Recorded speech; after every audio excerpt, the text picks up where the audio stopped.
I can't hear you, Tim. All right, so we back today.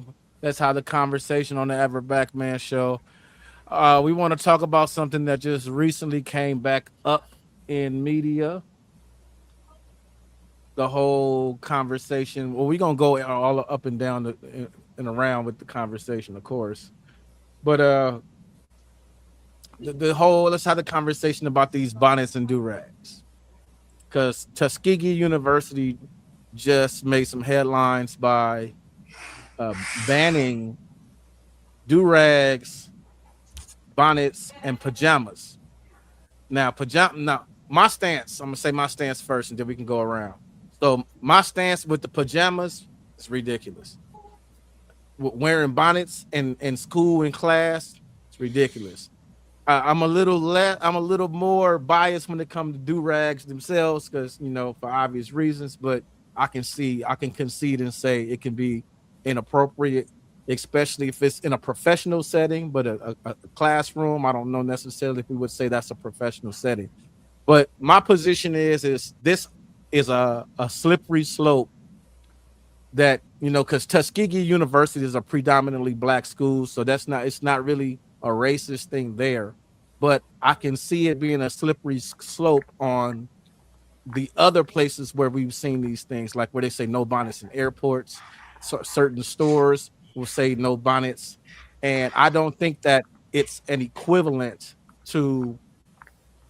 let me pull up the other screen, because it's the whole notion of no shirt, no shoes. They like they're saying that this is equally inappropriate.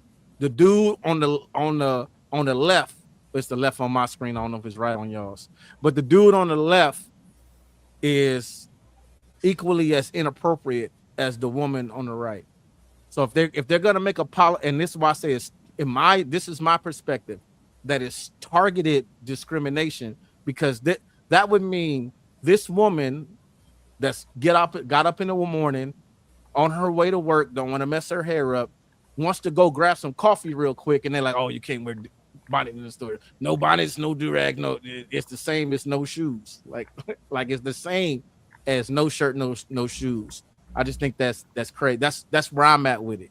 My position is yes, I can see it being inappropriate in places and looking ghetto and all of that, but at the same time, I see it as a possible vehicle to targeted discrimination against black people, because especially do rags, because we are the primary people that wear these things. All right, now I can go around the panel. I'll say um, the only reason that it's deemed inappropriate, especially amongst us as black people, is because we know what it's for. We know that the do rag is kind of like the almost the cocoon for the beautiful butterfly that once you take it off, that's what your hair is going to look like, right? But when you think about it, how is a bonnet, especially if you pull up that picture, that bonnet doesn't look much different, especially in that picture, than a beret. So why isn't the bonnet just considered a hat? It could be the same thing as a hat. We consider it inappropriate because we know that they're not wearing it as a hat. They're wearing it as a shelter for their hair, something that they go to bed in, stuff like that. And I would say white people will probably find it inappropriate, mainly simply because it's our cultural thing. But to me, it shouldn't be inappropriate at all, because when you really think about it, it's just headgear. Simple as like a freaking LA Raiders hat. I mean, a LA hat, like an LA Dodgers hat or a Raiders hat. It's no different technically, but it's the fact that we know what it's used for, that it's not worn as just headgear style wise. It's worn as, hey, my hair's not prepared. I'm getting it prepared, and then once I pull this off, now I'm showing my hair. And this was it was banned at Tuskegee, a Tuskegee University, a black school. Yeah, predominantly black. I don't know if it's a HBCU or not, but I know. It's HBCU. My niece goes there. Okay. Uh, you can't wear hats indoors at school. Like look at this lady right here in this picture. Well, this is an AI picture, and it's Well, no, low. no, no. I get that. I get Yeah. that. But the only difference between that being a bonnet and a hat, all she had to do was like pull some of her hair out and let her hair hang out, and all of a sudden it's a hat.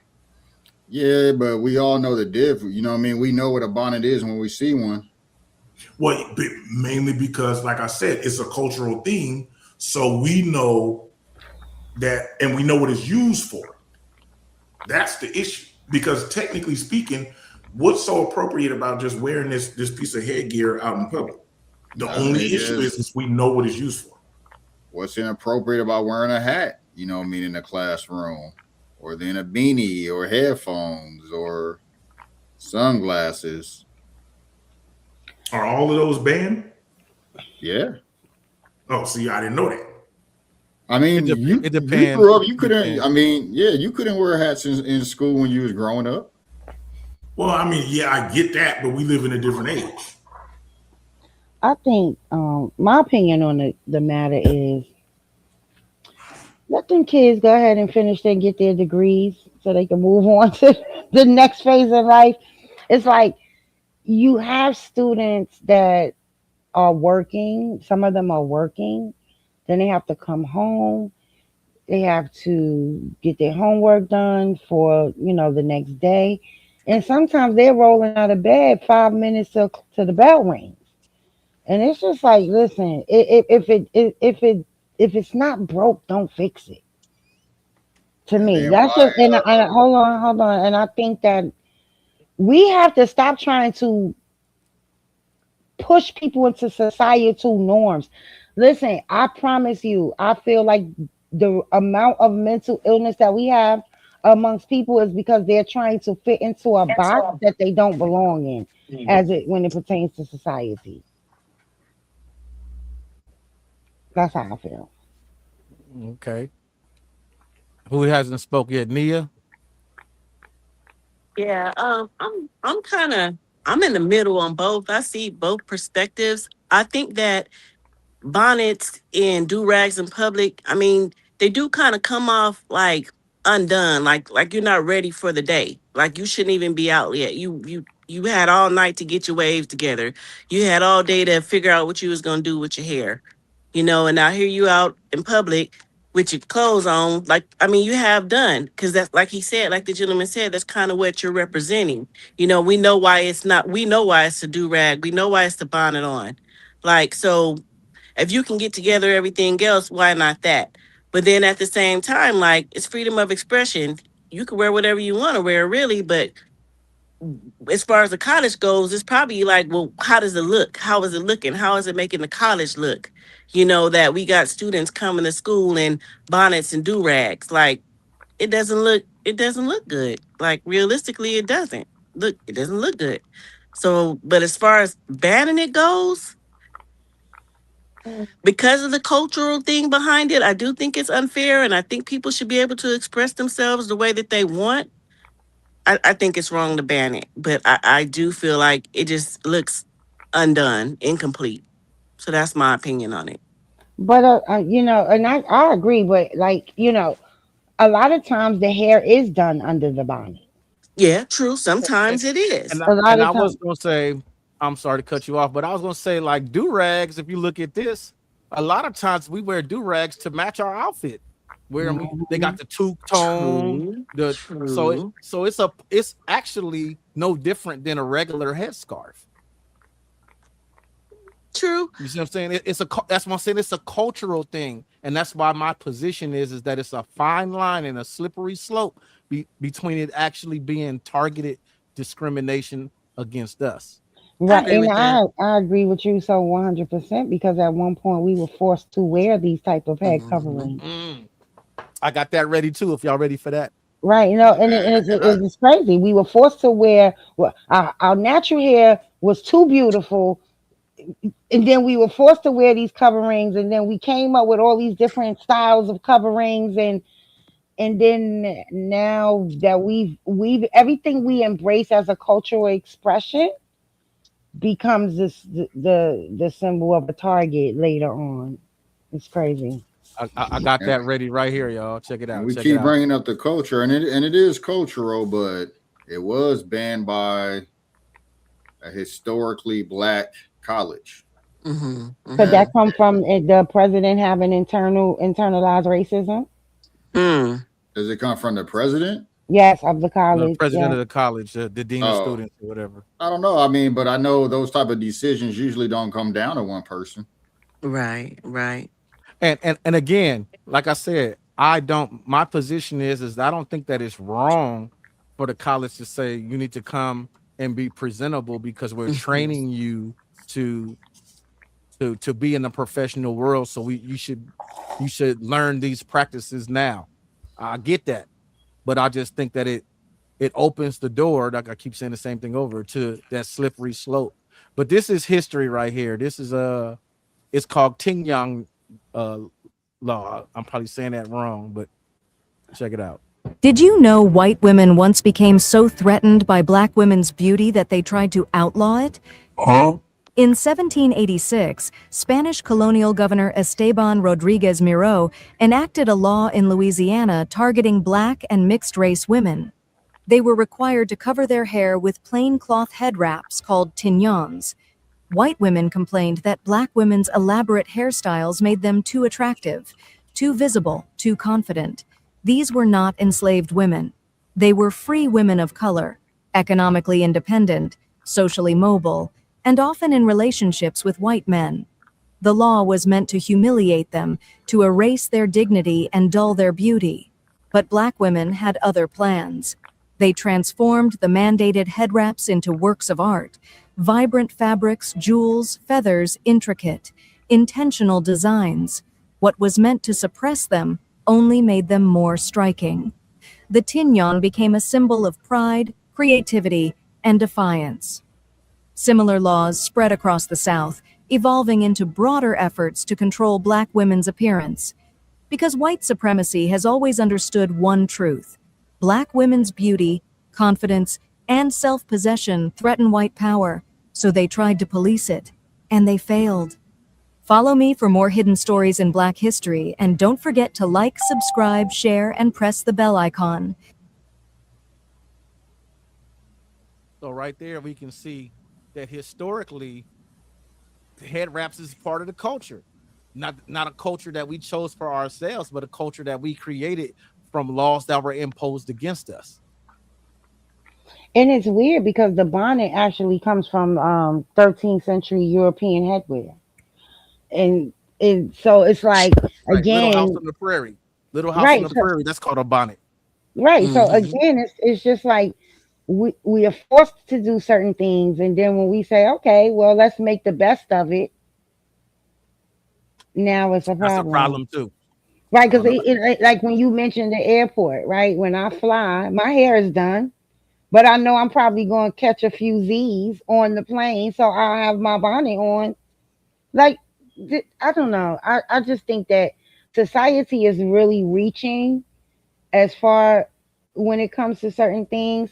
I think some of our people are falling into the trap of what the standard is supposed to be, and it's actually erasing some of our cultural expressions, to be honest. And see, I don't think it's really a cultural thing. I think it's really like a, and it is to an extent. I mean, it is part of our culture, but that ain't why we doing it. I don't think that's why people wearing bonnets. Right. I think a lot of times they hair ain't all the way done. They is a little bit undone. They just, it's easier to just not do it. Like I have this argument with my kids all the time. Like Tim, you said earlier, you okay with them banning pajamas but not bonnets? And that's part of, like my kids' culture. We have these arguments every day because they want to wear pajamas to school. And to me, I think it's undone. I think you trying to go out, pajamas and house shoes every day. And Well, so I these think kids, it's, yeah, I'm sorry. Go ahead. These kids are moving into a different culture, right? Because they want to wear hoodies during the winter. I mean, during the summer. Yeah. We couldn't wait to take hoodies off.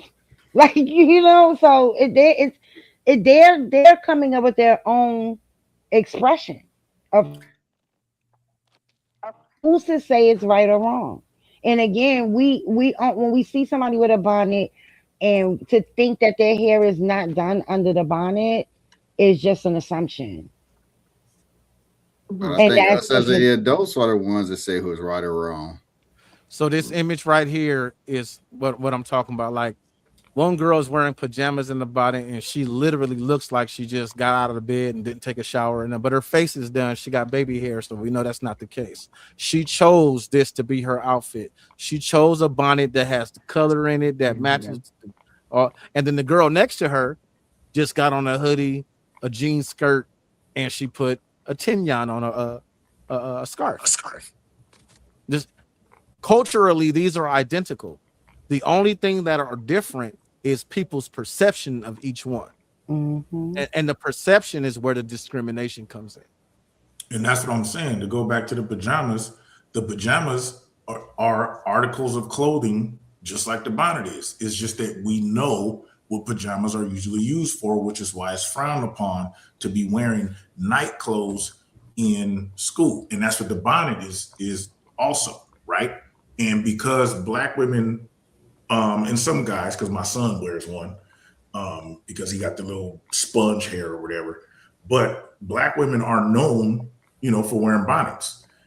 And the white culture understands, okay, that's a black cultural thing. And us as black people, we know why typically black women are wearing those bonnets, which is why it's frowned upon because of why. But technically speaking, that bonnet ain't much different than this, right? Me putting this hat on. But if this Kango was known for a certain thing, like, oh, you're wearing it because your hair's undone, this will be frowned upon. But it's not, because it's considered a stylish piece. So that's why I say, to me, if bonnets were looked at differently as just straight up headgear, then it wouldn't be frowned upon like that. And like was Can I give saying, an underneath example the of bonnet. something? Go ahead. I have an example of something that I saw. So at my job, which is like at a hospital, I remember a CNA coming in for work. It was a 3 to 11 shift. So still a day shift, still family members coming in to visit and everything. You're supposed to look professional, your scrubs clean, your hair done. She has a bonnet on. So we're anticipating her getting in, maybe hitting the bathroom, taking her bonnet off. That never happened. I said, hey, what's going on? What's going on with your bonnet? Oh, I got my hair done under here. It's my birthday. I'm going out later. I don't want no germs or nothing getting in my hair. I'm not messing up my hair right now. I'm gonna take it down later. Why is that okay? That to me, that was very unprofessional. You at work, these people coming in here to see their family member, that doesn't give off professional. That doesn't give off, oh, this is like a hat or a cap. You know what I mean? There are specific caps worn in the healthcare field, to protect your hair, but this was a true to life bonnet. Like, No, and that's what I was saying earlier. Like I get it. Like it's a difference between a professional setting and a dress code and everything. That was what that other picture was about. Like certain things I acknowledge from a cultural standpoint are what it is. Like, when does dress code become targeted discrimination? Now, dress code that depends on where this particular thing is. So, banning bonnets in the airport, saying you can't go into the store or Walmart or something because you got a bonnet, that's targeted discrimination. Your employer saying that while you are here, you are a representative of us. That's something different. So I agree, like what you were saying with that, your coworker that wore the bonnet. Yeah, that was kind of ghetto. That was actually pretty ghetto. Yes. And I think that's what Tuskegee is trying to say. You're representing us, college, and there's a time and place for a bonnet. Like, I know it's part of our culture as an American culture If you need to get up and run to the liquor store or Walmart, we go undone. We go in sweats. People be out there in house shoes. Like you always hear foreigners say they surprised when they see Americans run to the store in like sweats and house shoes or bonnets and durags. And I would say that's part of our culture as America, but I think going to professional settings, that's not part of our culture. Wearing bonnets and durags. And those pictures are cute, you know what I mean? They're dressed extremely professional, but 99% of the time that I've seen someone in a bonnet, I ain't seen them dressed that professional or in a do-rag. Unless it was a rapper performing on stage. I ain't seen him dressed that professional. No, I'm saying, like, I've seen, I think I saw 50 Cent in a suit and in a do-rag. You may have, but think of all the times in your life you didn't see someone in a do-rag. How many times have you seen people in a do-rag? And how many times? Yeah, like 99.9% of the time, yeah. You know what I'm saying? You know, it looked like some dude from the street. I know the reason why I think it's cultural because I ain't never seen a white dude in one. Okay, I got another thing. I was waiting for somebody to say that. So just the other day, I took a trip. So we went to Mexico. So in the airport in Mexico, it's a white lady in a bonnet. And I'm like, wow, this is the first time in all my life I've seen a white woman outside of TV, like we said, Little House on the Prairie, so on and so forth, in public with a bonnet on. I was thrown off. Like, what in the world? That was crazy to me. Crazy. Didn't Mama from Mama's Family wear a bonnet? You know what she did on TV. I've seen it on TV. She did. Right. And that's the thing. And culturally, like, think about all the grandmas and aunties and big mamas that used to walk around with that on. See, it's that's what I'm saying. It is a culture in the house. thing. They used to be outside with it They used to too. be outside if y'all knock it off. And we talking about big mamas and grannies. Right. But I think it's what culture, happens, but that is a transference of culture. right. That's I'm still standing on this is a cultural thing, and us policing it, that's one thing, but the way we police it, it's a slippery slope because it can give agency to other people to police it in a way that's discriminatory to specifically us. I mean, I agree with that. I just personally think, listen,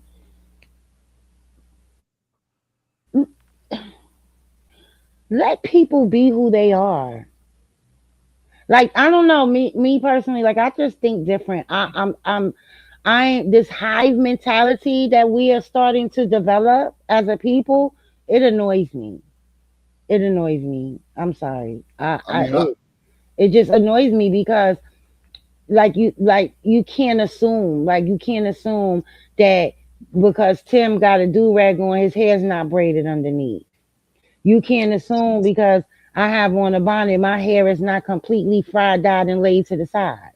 But whether it is or not, it's what it looks like. Like, say, for example, at the college, right? Say half of the class is wearing a do-rag or a bonnet and the other half is not. And you got a guest speaker or another teacher coming in to speak and they looking out at your class. That just looks like, what in the hell is happening? It doesn't look like, oh, these students, especially the bonnets, we're thinking of when we thinking of bonnets and what, you know, in this conversation. That doesn't look good. It looks like bad, unkept, not done, in my opinion. That's the thing. You heard what you said. It looks that way. Right. It's the assumption. Because prior to 2019, they had this law that women fought for called the Crown Act, right? Prior to that, they said our hair was inappropriate. They said our natural hair was unprofessional. So what about those kids? My son's mom trying to get him to cut his hair. The one I just told you wear the bonnet because he keep his sponge, talking about more clean cut. Well, even what about the boy who they cut his hair? He couldn't go to graduation. Like, this is no matter what, I'm gonna say this: the sentiment of what we do and how it's wrong, it comes from the others, and then we adopt that. I don't know if that's always the case. I think sometimes we can form our own opinions. I don't think everything that goes through my head has to be filtered as how does the others look at it. Well, Before I I can form mean, an opinion. you may not, and that may very well be true, but on the mass scale, yeah, on the mass Like I used scale. to hear the comedian Monique talk about bonnets all the time, and I definitely think her opinion I was more got from the others. I got the clip right here. I found it. It's from 5 years ago. This is Monique. Yeah, from 5 years ago. I got the clip. I ain't gonna play the whole 5 minutes, but if y'all want to see a little bit of it, I can play it. Just the bullet points. It's a whole video, so I don't know if I can fast forward to nothing. I mean, I think rules are okay. You know, I don't agree with a lot of rules. I still like to do my. Let's go ahead. You got it. That y'all do that, right? But then I'm honored that y'all do that, right? But there are times where Auntie got to talk to her babies and say some real shit. So yesterday, I was in the airport in Atlanta because I'm in Jackson, Mississippi now at Chuckles Comedy Club, right? And we got 3 shows tonight. We got a matinee at 5:30, then we got 7, then we got 10, right? And I'm excited. I always love going to the stage. So when we got to the airport yesterday, I was excited, like, all right, baby, let's go get him in Jackson, Mississippi. And as we began to walk through the airport, I saw so many, actually too many to count and too many for me to tap. But I saw so many of our young sisters in head bonnets, scarves, slippers, pajamas, blankets wrapped around them, and this is how they're showing up to the airport. And I've been seeing it, not just at the airport, I've been seeing it at the store, at the mall. I've been seeing sisters showing up with these bonnets and headscarves and their slippers. And the question that I'm having to you, my sweet babies, when did we lose pride in representing ourselves? When did we step away of let me make sure I'm presentable when I leave my home? Let me make sure I'm representing the family I created so that if I'm out in the street, I look like I have pride in myself. And I'm not saying no full face of makeup. I'm not saying no full front lace frontal. I'm not saying none of that. All I'm saying is, could you please comb your hair? And if you don't want to comb your hair, they got enough shit out here now, baby, where you can style yourself up and look like you have pride. I'm not saying you don't have pride, but the representation that you're showing, someone would have to ask you to know that you had it. And that's what we're talking about. And Other that was- people's perception. And to whose eyes though? Who are we representing Right, ourselves to? That That's- was my question. That was the exact same definitely- phrase I said to you earlier, John. According to whose standard? That was what I said earlier. Everything is always to someone's standard, and everything is always a slippery slope. You know what I mean? Just like you said, you would want to ban pajamas, but I guarantee you, there's thousands and a huge percentage who want to argue, why can't you just let us do us? Why can't you just let us be me? And I didn't say ban pajamas. I said I acknowledge that it looks ridiculous. That it doesn't look a certain way. Like the generation we come from, I would never wear pajamas to school, but I would wear a durag. I did too. You know, we both came from that generation. But I knew even back then there was places where it was appropriate and there was places it was inappropriate. I took it off. You know, I lived with a pastor at the same time too. So did you at a point in time in high school? We took it off before we went into church. Shoot, I couldn't wear my do-rag at home. Yeah. I had to wear it at school. So you couldn't wear it at home? Man, my grandma wasn't gonna let me wear the do-rag at home, man. I had to wear it at school. But it was a tool. Even to wrap up your hair? Even for your wear it at waist? school. I had to wear it at school. A do-rag it was supposed to be used as a tool to show off your hair. You talking about with the waves, right? Yeah, that's Well, what it's it's a for. protect. A It's tool, protective to period. get your waves. It's a It's tool to get protective. you to go It's show off your protective. hair. No, it's protect. I don't have waves, and I wear do rag. Why? Because it protects my braids. It keeps them from frizz and the Yeah, whole nine. Well, I so mean, yeah, the that tool. was another tool. That was another function that, because I know a lot of people, even back in the 90s, they used to wear it because they had braids and all of that. You know what I mean? I Yeah. never wore it when I had my hair longer, but when I had the waves and used the sport waves, grease and all of that, oh, I kept a do-rag on at school.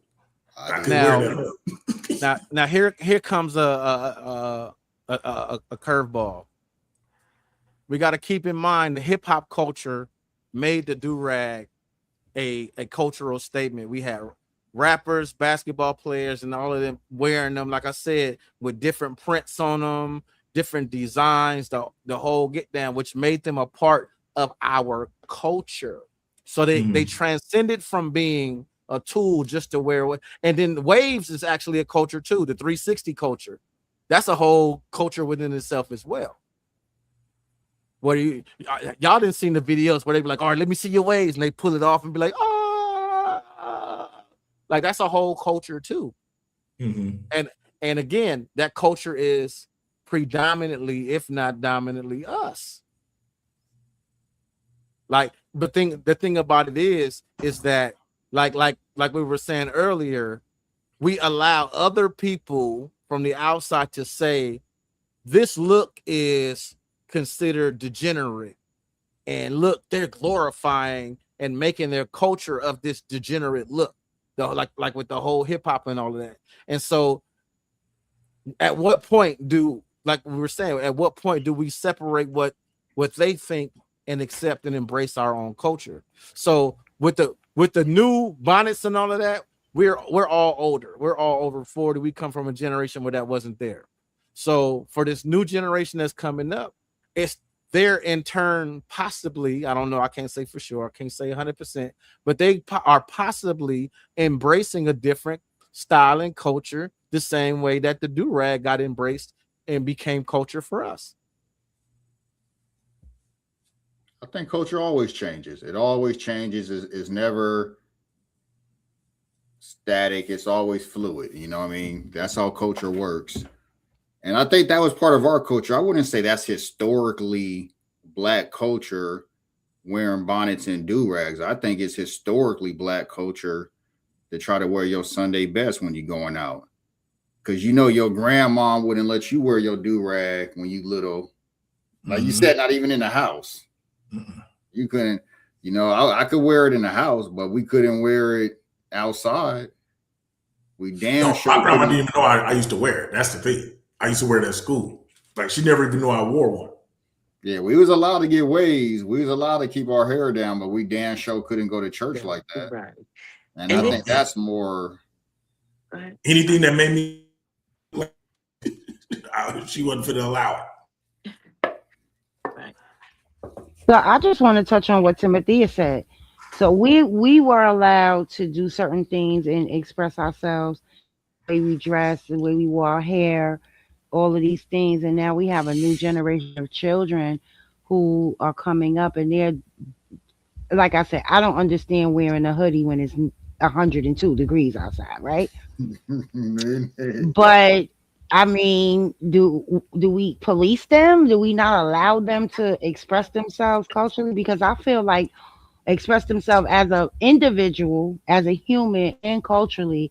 Because I feel like if we do that, then we are creating children who later on in life will feel like they never could be themselves. Right. And here go an example of what I was just talking about when I say it became our culture. All three of them are dressed to the nines. They Sunday best. That's what I mean. And they got do-rags on.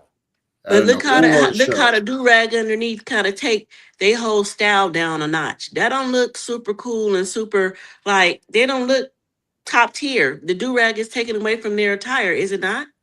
No, I wouldn't say it's taken away from 50s. I wouldn't say it's taken away from any of them because of where they presented themselves at. They had award shows trying to present themselves as rap. This is culture. This is culture. Hip hop But is you culture. guys think bro. they would look better without them on? No, I don't think it would be any different. I don't think Not it when would be you're any young and you 19 and trying to present 20, 21, trying to present Yeah. yourself at a hip hop That's different. as a you trying to present yourself as a successful rapper. So I'm you saying trying to right stay. In my now, opinion, 50 got on the best suit and his fit is the best. It's So kind of like to me, the other two, whether Jay-Z had a do-rag on or not, I think his suit ain't fitting him. yeah, Like, he should have had a better Jay-Z suit tape. it ain't fitting them. But at the same time, they all got on super $1,000 worth of clothes. Right. Like I gotta show something to show them I'm still in the hood. Let me throw my do-rag on. That's all that is. You know what I mean? Exactly. I'm still like y'all. Look, Right. Like what's that song that not Anthony Hamilton, Dave Hollister, Keep My Do-Rag On? keep my do-rag on, yeah. That's exactly what he's saying, exactly what Jonell just said. It's basically to represent that he's still. You never heard that song? I don't think so. Oh, No. shit, that's my favorite Dave Hollister song. Yeah, it's the culture. It's to represent what I keep saying, culture. It's that's why they're wearing it. Like, style it too. Like, okay, it's a difference between like when you showed the picture of the lady, you know, with the kind of turbanish one rolled up. That was more styled as opposed to just the typical bonnet that you would wear to put on to lay down at night. And then like it's all in the way you do things and how you present it. It's how how it comes across. Let me find that so I can pull it back I up. agree. I don't know. I just think I've never been one to yield to societal norms. So to me, I just have a different outlook on things. You know, when I first started getting piercings, my mother would be like, "It's kind of crazy. You leave out the house and then you come back with a piercing." And then you would have other for freedom of expression. I get being able to make your own choices and decisions on how you want to move and do things, but clearly it's overwhelming where they feeling like, dang, it's becoming too much for whatever reason. And then I don't know, I just think it just needs to be done right if you're gonna do it. I don't think You you was come out you was with talking about this. You was talking about this, Kania? Let me see. Exactly. Yeah. Exactly. I just think it's a time and a place. You know, there's a time for do-rags. And we it's wore them considered done nonstop. right. What is considered done right as opposed to how I feel like what's right for me and what you feel like is right for me. Right. If you feel like what's right for you, right? Say the bonnet on the left, you come outside with that. You feel like that's right for you. But I'm sure a lot of people gonna be looking like, dang, she didn't, she not done. Her hair not done, even if it is done. Why isn't it out? Because Like, why that's an is that on? assumption. That's an assumption, right? Just like they But assume, just like society assumes that when they see women with wigs, she must be bald headed underneath. But when she take her wig off, her hair's down her back. Well, it's like, you can feel like the bonnet can be, someone can feel like the bonnet is right for them. Someone can feel like pajamas is right for them. Someone can feel like, whole clothes is right for them. I have a business. I remember one time I swear to you, I had to have a conversation, and I never thought I would be presented with this, where it's like, you can't wear super low cut shorts like that. And I had to have this conversation with someone that was working for me, and it was like, "Hey, look, dude, you can't wear shorts like that in the office." And I didn't know how to have that conversation. I wasn't ready for the dude. He said, "Look, dude, look, I'm not dude." trying to That's judge. funny. You can do what you want to do on your time. I never thought I would have to even feel like this. But then I have a client come in, they's like, "Is he wearing Daisy Dukes?" And I'm like, We had on hoochie daddy shorts. completely. It was my little cousin. And I was just like, you can do what you want to do. I think there's just a time and place. Exactly. And I felt awkward, but I had to tell them like. But again, that goes back to like I was saying earlier. I 100% 10 toes down agree that in places of employment, things like that, it's absolute. But to try to police a person that's just running to the store real quick, is that's a different thing. That's targeted discrimination, because who no bonnets and no durags? Who wears bonnets and durags? But that's places of employment. That's places of somebody's employment. And you can say it ain't. How are these equally inappropriate? That's How an are they- exaggerated how are AI they picture. on You've par? never seen that in real life. How are You know they what I mean? on par? I've never seen neither of those in real life. So, I mean, I saw the no shoes, no shirt, no service. Yeah. I saw, I'm talking about the have you seen a dude showing up like Yes. that though? Yes, I've seen I have close to seen that, homeless people. but you've I have seen seen very homeless rare. people for sure. How many times have you seen someone show up like that? And then the homeless dude just all in shape. And he clean. You know what I mean? I've seen dudes like that that's in shape, that's feeling sexy, and they want to show themselves off. They show up like that. Yeah, have no a shoes couple of on? times. Yeah. And how No. many times have you seen No, a I mean woman? they may have some flip flops on, but they Yeah. definitely rocking everything else he got on. Yeah, I've rarely at a beach or something like that, you know what I mean, maybe trying to go in. But I think people have rules everywhere. I don't know why that's like shocking that a school would have rules that you can't wear a hat. We've had Right. it our whole life. You know what I Right. mean? To You me, can't- that's fair if you just say hat. So kind of like how Nia mentioned how she felt about the lady in the bonnet that showed up to work. To me, if there's no headgear allowed at all at that job, except for a specific type that goes with your nursing outfit, then I get it. But if it was just like, no, these is cool, just the bonnet ain't, to me, it goes back to the perception, because we know what a bonnet is used for. Yeah. And it's the same thing. I'm sure you ever been in a position where you got to police how someone dress or do it at your that work for you? No, luckily, because truck driving, man, you know what I'm saying? that is like the definition to come as you are. It be dudes truck driving in flip flops and shorts and, you know what I'm saying, all kind of weird stuff. Now, the only way that you do, because there's some places where you have to wear safety vests, stuff like that. So then, and then even some places they may require hard, what is it? Shoes, hard toe shoes. Yeah. I don't know why the heck is steel toe, like steel toes, right? Like with Steel toe. partner safety requirement, you're required to wear that. But for the most part, like what my dudes do, man, these dudes come in all kind of different shapes and flavors. Like speaking of, one of my he's a good dude, good driver, wears a do-rag every day. Yeah. Now, what's interesting is I just Googled nurses' bonnets, right? And they exist. And they come in all kind of fashionable styles and colors. Exactly. This one got stethoscopes on it. So I guess But it's she how you chose do to it. wear But that's not a your bonnet. everyday typical These are all go to bonnets. bed, These are wrap your all- hair up for sleep bonnet. That's what she wore. When she could have chose to wear one of these and still preserved her hairstyle, and no one would have been none the wiser. But instead, you chose to wear this bonnet that's meant for sleep. Oh, click on that one with the blue headband, the pink surrounding, because that looks like a regular bonnet you go to sleep in.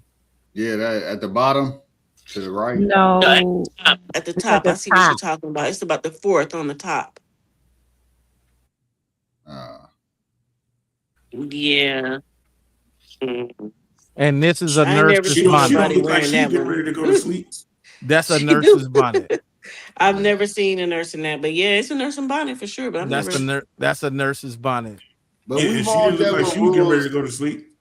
Tim, you got rules where you work at. We got rules a lot of different places. None of that is shocking to me. And I think for the most part, the most accepting places where you can wear bonnets is when you running out to the store. I don't think there's that many people policing that. It's not, but I'll tell you, I was at what is it? TJ Maxx. This is some months back. And this lady came in. It was early in the morning. I get that, but she had on pajamas. She had on slippers. she had on a robe, she had on a bonnet. It was like, are you serious right now? Like it just was like, wow, it was distracting. Everybody was looking, black, white, Mexican, everybody was just like, what the hell? Like, really, you didn't have a time to take off now one thing, at least one thing to make yourself look like you did something with yourself today. And she was talking on the phone all loud, so more attention being called to you, and you just looking crazy out in public. Why is it okay? You don't look clean when you come outside in pajamas. You like you rolled off the bed and put your shoes on and got in the wind. That's not cool. That looks nasty. And not because the white person said it, but because it just, that's how it looks. It doesn't look like you did anything. Why are you out in public like that? Why do you think that's okay? It's not okay. And Well, in yeah, her we definitely mind, have our own judgments See, within our own community. We'll have our own judgments amongst our own people and holding our own selves accountable. And Mm-hmm. yeah, that lady was doing way too much with all of that Right. stuff going on. Mm-hmm. see, this is the slippery slope that I'm talking about. Mm-hmm. Are my cornrows unprofessional? Title VII's narrow application of grooming policies and its effect on Black women's natural hair in the workplace. This is the narrow. This is why the Crown Act exists in the first place, because What they year have was that from? always. No, this is prior to this is 2018. This is the year before the Crown Act passed. It's things like this are why the Crown Act even exists. So going back to 1700 and whatever with the Tigyans, fast forward to all the way up until 2019, when they had to come and say, you know what, we can't discriminate against Black people and how they get down. That's what I'm saying. Like, we live in a political environment right now where a lot of racist people are being emboldened by the current administration. And that's what I'm saying. I can see this type of stuff being used as a vehicle to target us and discriminate. I 100% agree with that. 100%. I agree with that. People real comfortable right now. Real comfortable. They really feel like they're making America great again with all these different things. So I agree. I bet you Tuskegee had that conversation too. Like, Let me pull up that article. Let me pull up we Tuskegee. want to do it, but maybe we shouldn't do it. You know what I mean? Because we don't want to feel like this, but we really want to do it. hey Tim, do me a favor. Look up Tuskegee University board members. Yeah, and then they could have some white board members like, you guys should be the first to do it. You know, Because it's been open since 1881. People been coming in college doing this type of thing since forever. And then all of a sudden one day you just said, you know what? We're trying to prepare you for the real world. I guarantee you that most people know. This didn't hit the way you thought it was going to hit. Like, I mean, but again, it don't have to be white people. I believe a lot of Black people have internalized racism. This is directly the Tuskegee University website. Dang, is it just one token dude? It's a Black Or is that two? Everybody's Black. Every single person's Black. It's a historically Black Even that dude, Alabama. that's up 3 from the left. I mean, up right here. So look at the bottom right corner. The bottom right yeah. corner. Now go bottom up right corner. Up left. Over. Left. Third column. Left. The third. Oh no, that dude is white. Yeah. That dude is white. I said we got one token dude. Well, what about the dude bottom left? Right. Oh, that dude is white. Yeah, that dude is white too. And they probably the biggest donors. But but seriously, all jokes aside, I honestly feel like a lot of our people are suffering from a form of internalized racism. And yeah, I do. I mean, that's just the way I look at things, the way I look at the world, and I see some of these conversations, and I'm like, yo, bro, you cannot love yourself or your people. Not doing and saying the things that you're saying. Racism. Some people. I think some people just have opinions that differ from yours. And that's one of the easiest thing Black people to go to is you a sellout or you know. I'm not All it necessarily. is a difference of opinion. I'm not necessarily talking about opinions at this point. I'm saying for what I see, a lot of people are suffering from internalized racism, and But where do you get those? it Where do you get that as a fact, though? because when all you do is disparage your own people, then that's not a difference of opinion. At that point, you don't like who you are and you don't like your people. That's very true. And like he said, yeah, some Mhm. people definitely suffer from that, but it's not everybody. Some people just have a difference of opinion about the different type of things that they're seeing and what they represent to them. But that doesn't necessarily mean that that person is suffering from internalized racism because of it. Yeah, I Like, think yeah, there's very few that probably suffer from internalized racism, but most just have a difference of opinion and don't align with the mass group of Black culture. Y'all and want the to see ones the that news do, report? it's obvious. I mean, they don't hide who they are. That's obvious. The ones who are suffering from that, they let it be known that they Black, but they don't really fuck with Black people like that, and they wish they was Yeah, different like races. Candace Owens.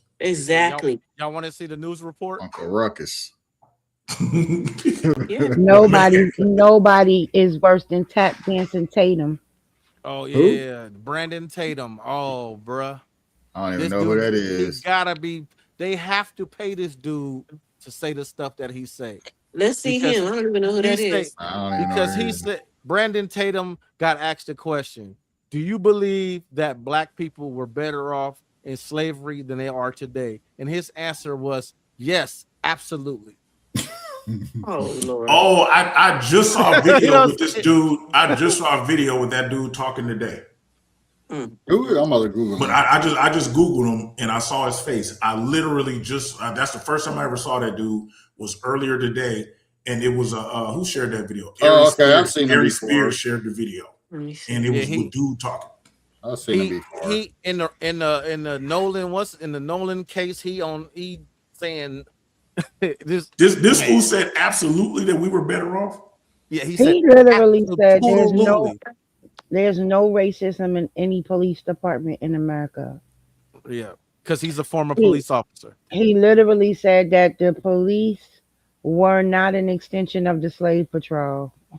This dude is really out of his mind for real. But So did he go have a conversation with Chris Dorner? If that's the case, oh, I don't know. I know he's been on Nancy Grace, and she kind of tore him up, and everybody's kind of shocked about that because Nancy Grace usually goes with the others. Um, no. Don Chris Lemon, Dorner. Chris Dorner is the dude that went rogue and started shooting up people. He was an ex cop that went rogue because of the how LAPD kind of did him dirty when he was trying to whistleblow some of the racism. He just right? went on a killing spree. That's that dude. I'm pretty sure you and Jonelle remember it, Tim. And he ended up getting caught up in Big Bear or something like that. Yeah, I in Okay, remember Florida. that. I know who you're talking about. I know who Yeah, you're talking about. Yeah, it's like ain't no. no racism. Like this dude went on a whole killing spree because he got sick of the racism. Well, you want to laugh tonight?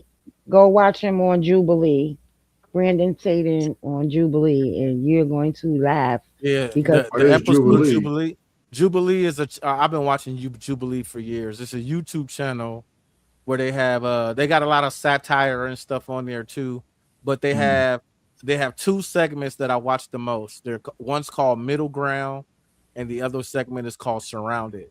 So he was just on Sundays Surrounded, and he is one conservative surrounded by 20 liberals, and they beat him up so bad, bro. They beat him up.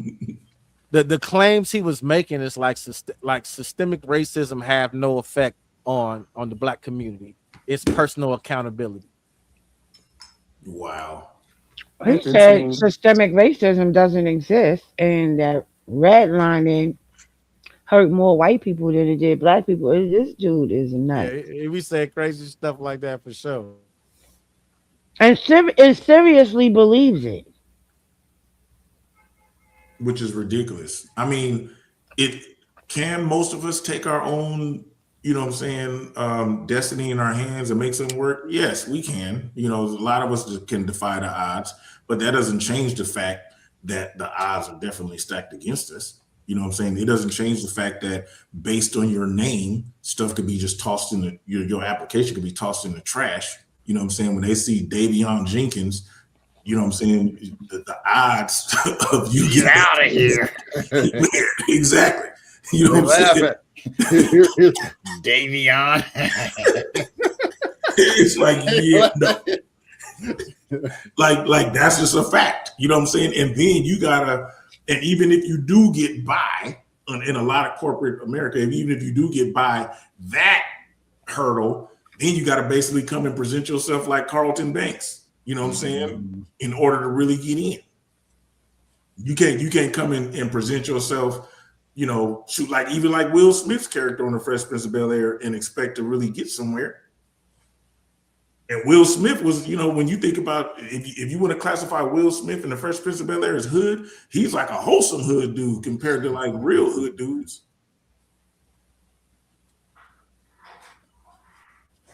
So yeah, I don't even know if I want to see it of his ridiculous rhetoric.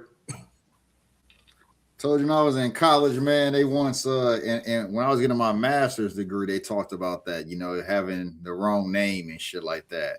Mm-hmm. And so then they made me the example, like, you know, with a name like Janelle. You know, I'm not gonna lie to you, buddy. You're gonna have it hard. Hey, check this out. And so the class voted on a name for me to go by. Oh, for real? In university. Yeah, my man. That's terrible. JT Smith. No. So you sound like a good old boy. You know, you good old boy. Wow. So literally on job applications put JT Smith. Yeah, because you know I have Janelle Smith Tyler, and at the time both were my last name. He's like, go by JT Smith. Wow. They just snatched your identity, abbreviated identity. Man, let me show you this dude real quick.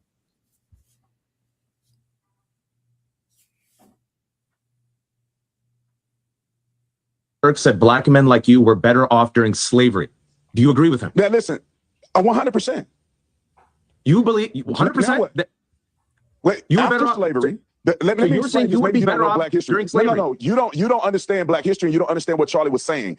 So you saw that there, and I want to hear. Do they have the where he's trying to explain what he meant? Because I want to get the context of what you don't get the context at all. Nah, this dude, I'm telling you, he's crazy. Yeah, that is the context. You're not the listening. context. That's the context. No, listen. Yeah. We got 10 seconds. Let me see if I can find that Piers Morgan. He said on one show, the context was Charlie Kirk said that black people were better off in slavery. That's what Charlie Kirk said. But he's so weird. He said, I would never cry in front of my wife. So they said, well, what about if your son dies? He was like, yeah, I wouldn't cry in front of my wife, and got on YouTube and cried when Charlie Kirk died. Even with Charlie Kirk, there's a lot of stuff that once I got the context, I was like, okay, I understand. I don't agree with it, but I understand what he was trying to say, and I understand his thought process on why he would say some of that weird stuff. But without the context, if you do what we do in this day and age, just give you that little 10-second clip, it's gonna cause a lot of outrage. Well, like, you would have to go, Timothy, you would have to go and find out the context of what Charlie Kirk meant. When we know what Charlie Kirk meant. No, we don't. No, I don't know. You don't know? And Charlie Kirk literally said that black people were better off in slavery. Yeah, but there's context with that though. Like, I'm sorry, for me to say that black people were better off in slavery, I don't care. But there's still a reason he said it, and I want to know why he said it. Because Charlie Kirk was just who Charlie Kirk was. Like, and who was he? That's the question. Like, I've seen a gang of footage of Charlie Kirk stuff that I agree with what he was saying. I've seen a lot that I didn't. Well, because I'm not just gonna dislike a person or like a person because the mass does. Well, that don't have that has my opinion. My opinion of Charlie Kirk has nothing to do with what the masses say. My opinion of Charlie Kirk is based on what Charlie Kirk has said about black people time and time again. Yeah, but again, there's context to go with it. Because I've seen after, especially because I really didn't know much about him before he died, because I did see a couple of videos, but I just ignored it. Of course, after he died, I watched a ton of videos so I can get my own context, because black folks was putting a bunch of the excerpts in there to make black outrage. I watched a whole bunch of stuff that was been on YouTube for a long time, so I can literally get his context. Some of the stuff I agree with, some of it I didn't. So did you agree with him? You never heard him talk about black people Never being saw the slavery thing, which is why I said I need the context. So did you agree with him? One thing I did see. I'm asking you a question. Hold on, I'm asking you a question. Did you agree with him when he said about what he was saying about a black pilot? No, because what he said to me about a black pilot is, in my opinion, he wasn't really thinking it through, saying like, oh, I hope he wasn't a DEI hire. You know what I'm saying? So he's looking at, like I said, me understanding his thought process. Okay, I get why you're saying that. Like, oh, I hope he's qualified and he wasn't hired DEI. But it's like common sense should tell you that he went through the same freaking things that any other pilot. Like DEI, but it was his premise. It was his premise. Qualified. It was premise. He was trying to say that you're not. Oh no, they're just hiring people that's not qualified. Just to no. It was his premise that they either somehow changed the test for black pilots and required less of you to become a pilot. That was his whole premise. Basically the same thing I just said. It's like they're putting people in there to fill a quota. Yeah, and that's not an unreasonable thing to ask. I don't agree. Jamie Foxx made that same point. Like, hey, brother, you show you got all your hours? You know what I'm saying? You show you did everything. I didn't hear Jamie Foxx say that, and I would say the same thing about him. Yeah. But most likely, Jamie Foxx was he joking or was he being for real when he said it? He was having a conversation and he was talking about it. But I mean, you can look it up. I haven't heard Charlie Kirk's one. I wasn't a fan. I heard the one from Charlie Kirk, and I absolutely disagree with it. But like I said, knowing the context of him, like, hey, with the whole DEI tangent that he went on beforehand, I understand that little excerpt of what he was saying. I don't agree. So, but it wasn't true. It's not true. I don't know if it's true or not. My assumption tells me that it's not, but I don't know if it's true or not. It's not. My assumption tells me at different times that they probably did lower the test and change the test and made. I can actually see that too, because they do that with everything. To keep people's mouths quiet. Yeah, to keep people's mouths quiet. So it's your assumption that black people can't go through the same type of training. No, I'm not saying that at all. But I'm saying that black people don't control and get these degrees. But here's what John Nell is saying. Here's what John Nell and probably what Charlie Kirk was thinking. What are the odds that they found that these particular group of qualified black people in this particular thing, when they're just trying to hurry up and fill a quota? That's why a lot of black women are in high level executive positions, because they kill two birds with one stone. As far as their hiring quota, they got to hire a female and they got to hire someone black. Boom, we just knocked out two birds. Right, but they also have the degrees and the what am I looking for? What is the word I'm looking for?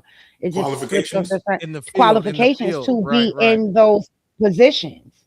So like, let's not DEI was framed in a way that it just wasn't what it was.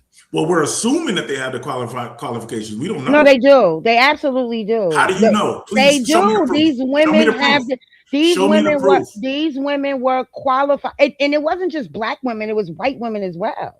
Show me the proof that they have these. What do you mean? So we don't even know who these women we're talking about. Okay, and you right. So that's why you shouldn't have made the conversation. The statement I'm smart enough to acknowledge that I don't know. You just made a statement on. That's why these women are in high level positions that they are, because they needed to fill a quota and they killed two birds with one stone. That's what you said. That's what you said. But at that point is when you're discrediting these women for being qualified in the field that they're in. No, I didn't say anything. She said they didn't just hire them without those. She's saying they didn't just hire them. They had to have met the criteria to get the position they had to have done what they did, even if they hired them for that to fill the quota. They still had to have the credentials behind their name, so they still did their shit I get the regardless. assumption of that, but that's not necessarily the case. I wish Val was on this call right now, because Val is a black woman that has a master's degree that works for the federal government, and she saw white women being promoted over her, and they don't check to kill two birds with one stone. And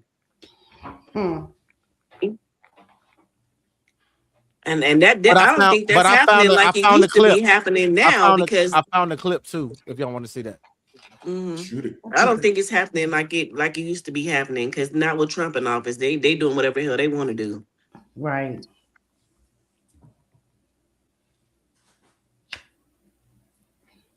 All right, so y'all wanted context, right? When Omarosa is part of a presidential cabinet. Omarosa, she was Yeah. part of his Better team. off during sellout with slavery. the internalized racism that like Brown talked about. That's exactly what she was. She was a sellout. She hated herself. That was Omarosa. But she was qualified for that cabinet position, right? But she was. That didn't make her not a sellout. That didn't make her not have internalized racism. There's a fine line between, you know, the whole being qualified and DEI. Because I'm gonna give y'all a very, very, very, very good example. There was a president that he became president, but during his campaign, he came out and he said something out loud out of his mouth that is 100% to the definition of what DEI was. He came on the stage and said, when I select my vice president, I am going to choose a black woman. So at that point, he outright said that the qualification that I'm targeting the most is you have to be black and a woman. So that under EEO is discrimination, because he just excluded every other group of women across every other board. And so men. Right, and men too. So that's what I said. That goes against EEO right there. That's discrimination. Title VII, boom, right there. But this is the thing. When it comes to her qualifications, she at that time was the only individual that served in not one but two branches of government. And then when she became no, at that time she was three, because she was law enforcement, which is judicial. Then she became a senator. And then there was another one. She was DA. So she was law enforcement, DA, and then legislative. So as a black woman, she was more qualified than everybody else, because she actually had experience in all three branches of government. But everybody focused in on the DEI part. And I'm being honest, I can say I understand, because it was, according to the federal law under EEO, you cannot discriminate in hiring practices. Didn't mean she wasn't qualified, because she absolutely too. She was qualified in the mother sucker. But I got this. According to her, she wasn't black. right. That's a conversation for another time. But I got the context. She looked more black than Obama. Here you go the context. You believe 100%? Now what? Wait, you were after better off slavery. Let me you were saying you would be better off black history. during slavery. No. You don't understand black history, and you don't understand what Charlie was saying. Listen, after slavery, there was an explosion of success in the black community. We had Black Wall Street. We were married to the women we had children with. Black people had a tremendous amount of success. Our success was growing faster than white people during that period of time. Now look at us. Now go look at any inner city in this country, and you see people getting murdered every weekend. The leading cause of murders in this country is by black people. Violent crimes, black people. Abortion at disproportionate rates, black people. A lot of things that were going well in our communities is going downhill fast after the 60s. And it's because we've been... I gotta stop it so I don't get a copyright. Hold on. Did you catch a key thing that he said? The dude said during slavery, but then he changed it and said after slavery. Right. I don't think they were That's having the same context that I conversation. need. But no. But the question was, Wait. Regardless of what the question, he said something different. No, this is the super part. The original question was, do you believe Charlie Kirk was a racist? That was the original question? Yes, and then the Arab dude said, yes, I do, because Charlie Kirk believed that black men like you were better off during slavery than they are now. And do you agree? And Tatum said absolutely 100%. And then, like we all noticed, he said after slavery during Reconstruction. But this is Piers Morgan, so I can't play a lot of it because copyright strikes. he didn't even answer the question. That's what I'm saying. He did. I don't think he heard. I don't think he really processed the question. This is what tap dancing Tatum does. He doesn't know shit about black, excuse my language. He doesn't know anything about black history. They proved that on the Jubilee the other night. And he is against black people as a whole. This whole per capita argument that people were having about black on black crime, when 80 to 84% of white homicides are done by other white people, like, come on. But we have somehow been made the face of being a criminal in America. Right. And black women are not the ones having the most abortions. Like, that's why they try to ban it, because all the white women was out here getting pregnant and killing their kids. And they're like, we want to keep the white race going, and y'all bitches is killing the kids. Right. So that's exactly that was not about us. At all. They just saying what they want to say. But if we go looking at the facts and figures, it's right there that's a lie. Anybody can say anything. But that's a lie. When Planned Parenthood affected us, it was cool. As soon as they saw their birth rate slow down dramatically. And you could tip your hat to W.E.B. Du Bois for that. But still, regardless of that dude being a sellout or whatever, in that particular clip, I got the context that I needed. He wasn't talking about during slavery. He said after slavery. Charlie Kirk said during slavery. We're not talking about Charlie. I'm talking about the black dude. Right. That was not the question. He pivoted from the question to talk about after slavery when they asked him about during slavery. Okay. So he did not answer the question. I understand that. But what he said 100%, that's when I said I needed the context. And that's not context. That's really not proper context, because the question was, for me, it's context. Were you better off in slavery? For me, it's context. He must have misheard or whatever. I don't know. But for me, it's context. Why didn't he didn't agree to what he didn't agree that we were better off. Sounds like he answered a different question. He did. Exactly. He answered exactly. No, exactly. That's what I'm saying. Y'all, that's why we wanted to hear more than 10 seconds of the clip. Here and answered a question that was never asked of him. Okay, but we got that he did not agree that we were 100% better. That's he did agree. He said 100%. He answered a different question, which means he heard something different, which means that he did not agree that we were better off during slavery. Otherwise, he would have explained why we were better off during slavery. He explained why we were better off. Literally, this man heard exactly what he said, what he heard. He knew that. I don't know what he heard. I'm not in his brain. He sounds stupid, but you're acting like you know what he heard. You're saying he didn't hear it right. Like I know what he heard. You literally just said he didn't hear it right. You literally just said I'm assuming he didn't hear it right because he answered a different question. He answered a different question. No, he answered it. He's a tap dancing Uncle Tom. I get you don't like and he answered the question. Listen, he pivoted from the original. He pivoted from the original question to make himself sound like he was right. He knows damn well he couldn't have answered that question. Can we agree on that? He couldn't have answered that question, so he pivoted to something else. Okay, but I still got the context that I need. How? I'm just asking you how. I get it that you didn't, but I got it for me. How? I'm asking you how. I just told you how. Anytime there's more. Hold on, y'all. First of all, what we're not going to do is not jump light. That's what we're not going to do. I'm not jumping you. I said I got the context that I needed, and that's it. But what context did you get? They asked If him anything, a this question. is jumping Meech because I said No. I'm talking to John now. He knows exactly what I'm talking about. That's why he's laughing. They asked him a question, right? And he said, I 100% agree. Everybody heard that question clearly. No. Wait. I had to rewind it back. I'm about to play it so proper context so we can see who exactly was the person that asked this question.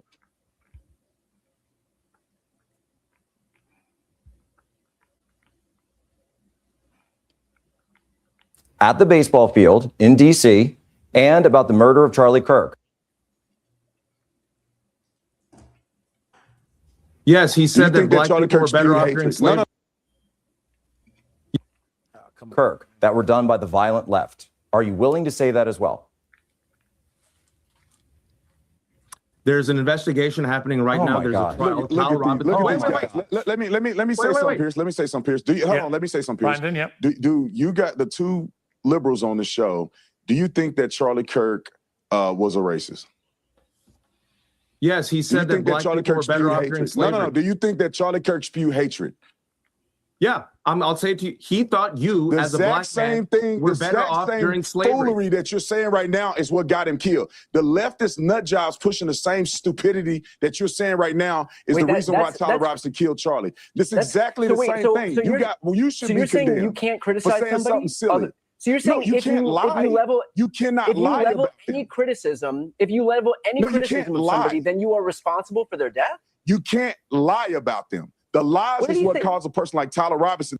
I got to pause it a little while for copyright purposes.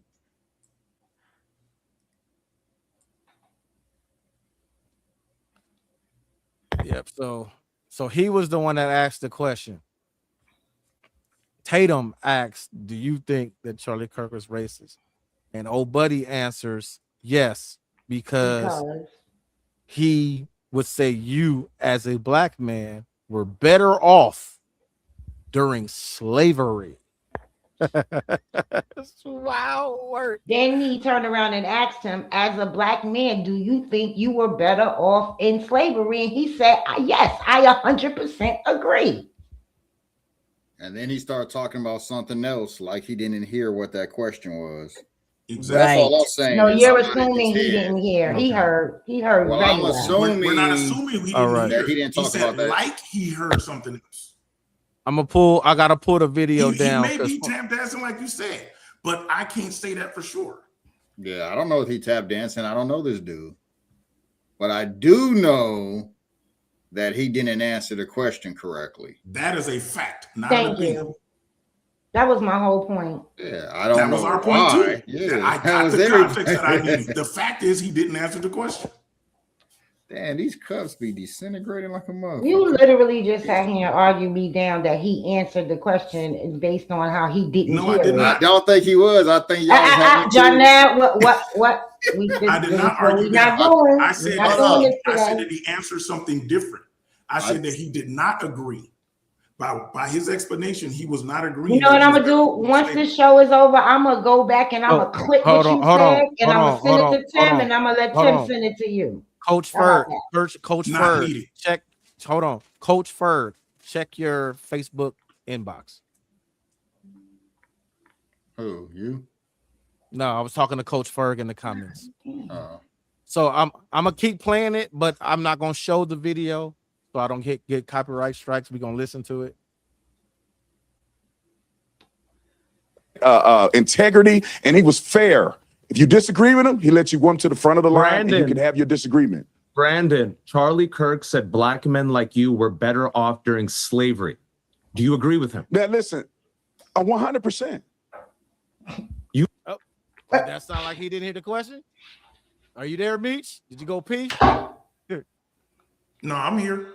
And then listen to as he follows up. He doesn't stay on that question. Yeah, he said he asked him during slavery. Yeah. Brandon, Charlie Kirk said black men like you were better off during slavery. Do you agree with him? Now listen, 100%. You believe 100%? Wait, You were after better off. slavery. Let So me you were explain, saying you because would maybe be you don't better know off Black history. during slavery. No. You don't understand Black history, and you don't understand what Charlie was saying. All right, so we heard it from that point forward.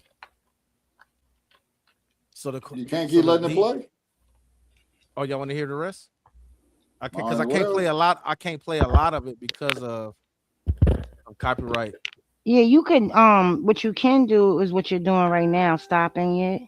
Right. I'm hip. That's what I'm saying. I got to stop it. We talk about it for XY. Welcome to the stage, Coach Ferg. He got his name is something else, but yeah.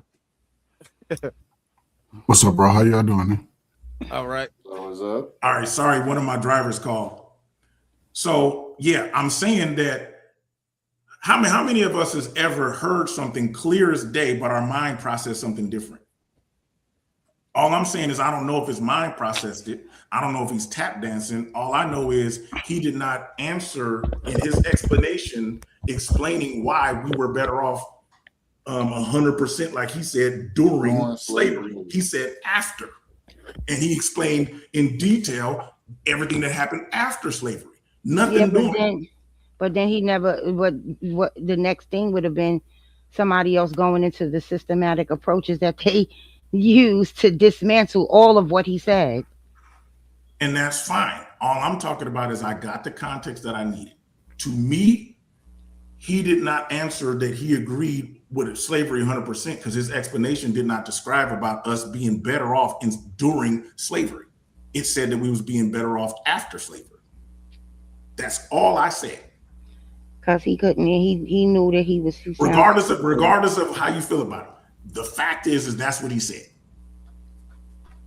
Right, and it was the wrong answer. Okay, right or wrong. He tap danced. That's what he said. He tap danced around it. That's why. What's your homegirl call him, Tim? Tap dancing Tatum. I got that from her. Regardless of who he is or what he is, the fact is I got the context that I needed. He did not, based on his explanation, he did not agree that we was better during slavery. After, yes, not during. Yeah, no. I don't know in his mind, all I could base off is what he said. And he said after. Yeah, no. All right, moving on. Coach Ferg. Coach Ferg, I don't know how much of the show you caught or what's going on, but with the topic that we segued into the racism side, because the argument about bonnets and durags, my position is that yes, it is seen as inappropriate in certain contexts, like in the workplace and stuff like that. But I think that banning them in certain contexts opens the door for them to do what I call targeted racism, because the only people that wear bonnets and durags is us. So if they want to start making them comparable to saying no shirt, no shoes and all of that, you see what I'm saying? Because what's next? Because we just got the Crown Act. We just got the Crown Act.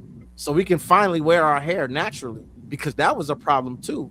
And in the beginning of the show, I showed the Tignon laws from the 1700s, where they told black women they had to wear bonnets and hair wraps because their hair was too beautiful and exotic and it was enticing white men. Now fast forward to today, and it's a problem with them wearing hair wraps.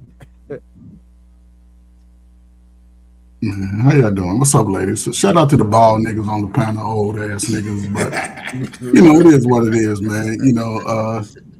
Just being, I guess, one of the generations that ushered in a lot of these trends that they can't keep up with today with the do-rag. I was an 80s baby. I graduated in 86, so all you old niggas, y'all was right behind me. But I'm saying it, I'm being facetious, but there was a time the do-rag didn't go further than your front door.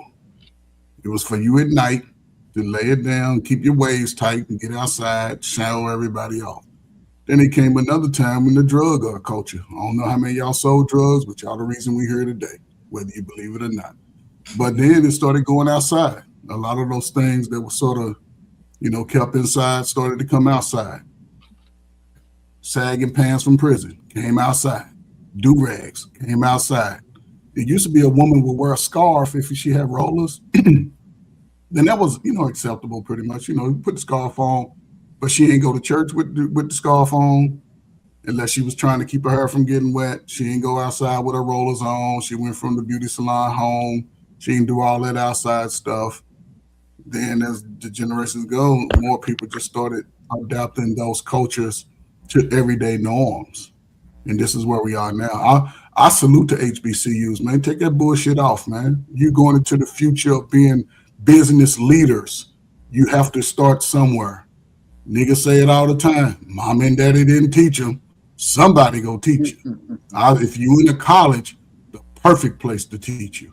The perfect place. I mean, you elevating your game. So I'm not mad about it. Maybe after, if doing the business days, I'm a stigma, for that, 9 to 5, be your best. You off work, you chilling, you can wear all that dumb shit. But I know who not to hire now because I already see what you popping with. But that's just me. And I'm not mad at it. You know what I'm saying? Hey, but at the same time, there is a place for it. You're in your backyard party or something over your cousin Keisha's house, the baby shower for the 15th time. Yeah, you can wear your do-rags and your little bonnets and stuff, but when you come into a professional setting, I say no. But see, what you just said, like you said, when you say, well, I know not who to hire. So if I'm just at the house, like you said, I'm in the backyard having the barbecue. Oh, snap, I got on my do-rag. We ran out of barbecue sauce and hot links. Let me run to the store real quick with my do-rag on. So I don't know who in the store, like you said. And then another person sees me and then they pass a judgment on me. And unfortunately for us being Black people, one of us represents all of us. So they see me and be like, oh, see, they look at these Black people with it. He don't have any context that I was at the house and all of that, whatever, whatnot. I'm just going to the store to grab something real quick. I'm not on a job interview. I'm not in a professional setting. And this is why I said it becomes a slippery slope, because this judgment that gets passed on us in pub while we're just doing mundane things becomes attached to us and stigmatized. I don't see it as a big deal in most poor neighborhoods. Well, I'm not saying poor neighborhoods, but most, regular housing, where you might find a lot of apartments. White people wear do-rags like them white boys are wearing the hell out of do-rags today. So I don't see it being isolated in that capacity, but, there's levels to everything. I don't see any reason to be going off on teenagers, who wearing the do-rag and all that. But when you're 35 and 40, you still wearing that bullshit, to me, says a lot about your character. I ain't talking about running to the store. You chilling, you going right back home. But if you think you're going to go out and pull up on my business and think you getting in the club where the fine ladies are with your do-rag on, no, man, take that shit off.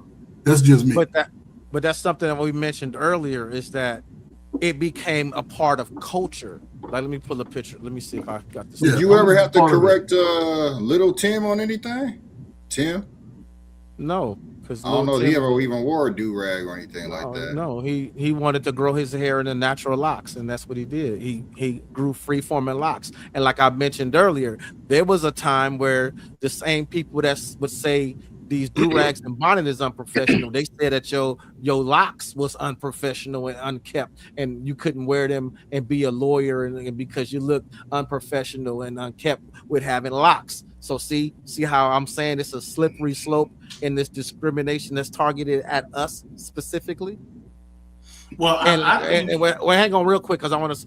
Ferg said something earlier about what the white people wearing do-rags. When white people wear do-rags, do people look at them and say, "Oh, look at those degenerate drug dealers"?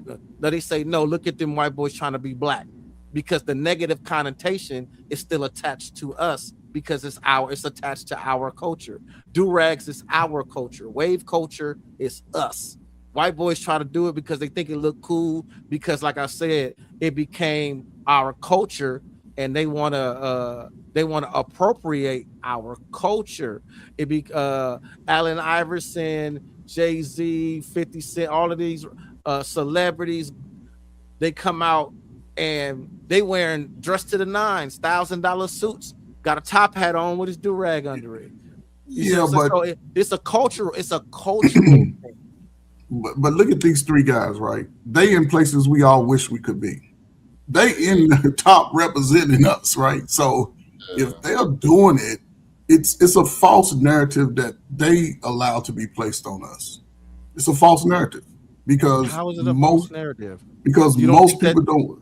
Oh, I'm sorry. you don't think Jay-Z really grew up in Marcy Projects? You No, don't no, no, really no, think that no, no, 50 no, Cent really grew up in the borough of New York he's from?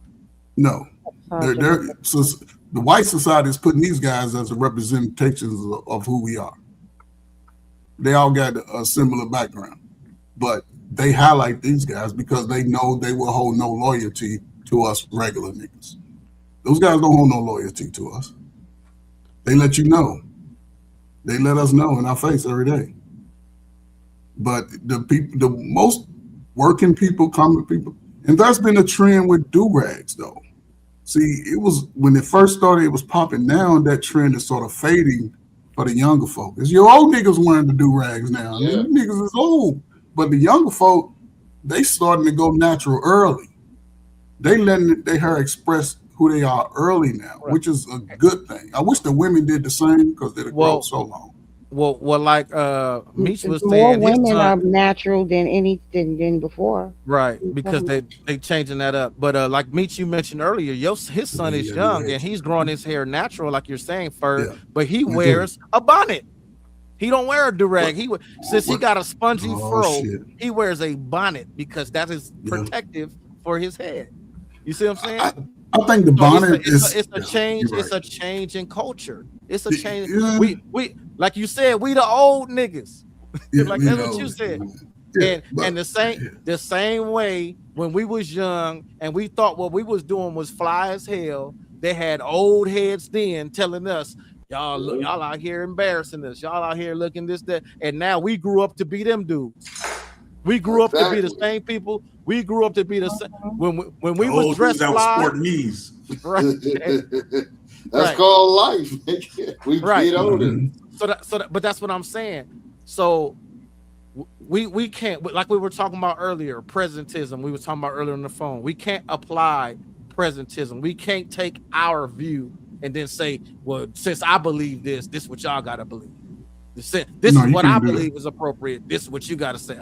What I say is appropriate is what you gotta say is appropriate. You can't do that. You can't do that. Tim, I'm saying something, be quiet.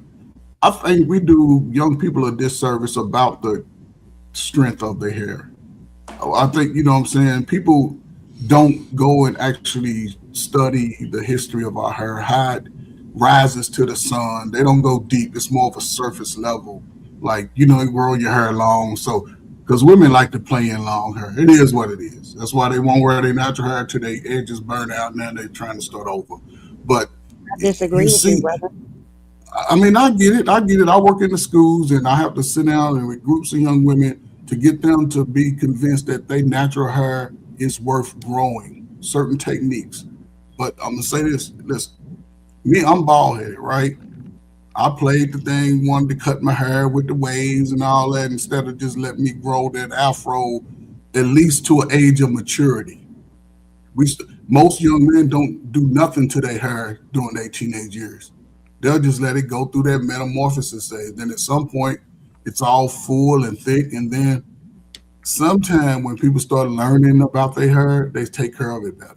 We don't do our children enough when teaching them about our hair, the texture, the levels of texture, and all of this to say, hey, certain products you can use, certain products you stay away from. If you want the result when you think you're mature and you're sexy and fine and strong and stuff. Because I see dudes hair down to their knees and shit. And you like, okay, how do you do that? He ain't putting all them chemicals in his head. He ain't doing all that. Well, I can say that there, because you said women like to play in long hair and all of that. Yeah, I can say from my own personal experience that coming up when I was dating and stuff younger, there were a lot of women that told me I'm immature because at my age, I still got hair. I got braids, and you're a grown man. You should have a fade. You should look like a grown man. And what does that have? What is that? You know what, Timothy, is crazy because I've been natural now probably about 17 years. Like all before, I would just go to the Dominicans, get my hair washed and set and blown out. Now I just wear my curly hair.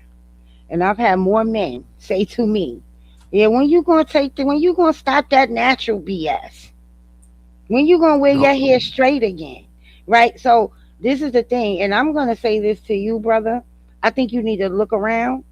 The way natural hair has taken over, especially after the Crown Act was passed. Yeah, you. I don't know. You a lot of times. My wife. Hold on. Okay. A lot of times you see women with wigs because one, women we have to manipulate our hair, right? More so than men. When they have locks, when you guys get haircuts, your hair grow, you get a whole new pattern of hair growing. When we manipulate our hair, especially depending on the type of hair you have, right? Because there's the C's, the twos, the threes, and the fours. If you have a four, any type of four pattern, less manipulation helps your hair grow. So, which means you can't be doing it every day. You can't be doing all of these things every day because if not, it will break. Natural hair is a funny thing. It's very funny. It's a very funny thing because too much sun can break your hair. Too much chlorine in your water can break your hair. There's so many things. So a lot of times when you see women with wigs and stuff on, that's because they want something different, but don't want to do it to their natural hair. I want to recommend this right here. Oh, this light too bright. Just move it to your right. I gotta turn the brightness down. Yeah. We can see the pictures. Oh, you go There we over go. there. All right, there we Hair go. story. Yeah, there you go. You can see it So real what this good. book is right here, it's the book written about how black people in America had to deal with law that were put in place that would determine how we could and could not wear our hair and what was deemed as appropriate and inappropriate. The natural hair that grew out of the top of our heads. The Black Panther movement changed that in a sense. You know, brothers and sisters start wearing their afros. My wife, How old are you, brother? I'm 58 years old. My mom is what, 70 something? And she told me, and a lot of my other elders told me, during that time, you seen a lot of people, men and women, with afros, but a lot of times those were wigs. Oh shit, that'd be crazy if they was wigs. I mean, and this comes from my elders. Come on. Yeah. No, that was I was told that too. A lot of those were wigs because That's that crazy. perfect. Yeah, no, they were wearing, really with the chin strap. That's where that all came. Oh, my wife has 4C hair. Yeah, she has the nappiest hair I've ever seen on a woman. I and have it grows all three. 3 inches. I have 3 all inches. three. Yeah. And to have all three textures of four is very hard for me because what a product that may work in a certain part of my hair may not work in another part of my hair. So I'm constantly doing things. I lean towards more of making my own stuff. Like water is the key to moisture for our hair. So I don't use regular tap water. I live in New York. We got strong water. So what I do is I use aloe water in my hair, and I mix it with a little rosemary oil, and stuff like that. But it's not easy, and a lot of times it's a lot to deal with natural hair. And if you don't have the time or you don't take the time out to learn your hair, then yeah. And again, like I said, I want to free form lock my hair. I promise you, I want to so bad. I just want to And let see, it that's just another grow. thing though. Like, and that's another thing too. Like, so when you mentioned wigs, right? There's a whole group of individuals that go against women for wearing all of these wigs and baby hair and all of that. But underneath that, they got their natural hair protected because coloring your hair, that ruins your hair. That's chemical. Pressing your hair, perms, that's chemical. So like was saying, instead of doing that to their hair and they want to wear a different style, they just go buy the different style and put it on. Now, whether or not it looks ridiculous to us, that don't got nothing to do with us. If they think they look good and they feel beautiful within their skin, that is what it is. Now, I think that wigs have evolved, right? And I will agree. For me, I look at some of these wigs and I be like, some of these wigs are nice. I just wouldn't wear it, right? Because they all kind of seem to look the same. But when you back in the days when they was buying them wigs, Chinese bangs, cutting the middle out, pulling their natural hair outside of the wig to cover that it's a wig. A lot of these women listen. Smokey Robinson got a song called "Wigs and Lashes," just like fake mustaches. They all come off at night. So this been going on a long time. So niggas been faking it for years. Is that what Yeah. y'all saying? right, toupees and everything. Niggas Just been be faking for it. real. And Just y'all be for got real. listen, brother. They got Toupees, too. men. Listen, they got the Toupees and hair units for pieces y'all right now. now. They got the Right. units for y'all now. They got waves. They got locks. They got braids. They got all They got kinds of things dreads and going braids, on. right? Yeah. They Low self-esteem ass but niggas. what's that called? Toupee. Toupee's been a thing. That's been forever. Yeah, low self-esteem is crazy. No, but you I gotta be would- honest. You gotta be honest, brother. Every man don't look good with a bald head. Everybody No, can't if pull you that got off.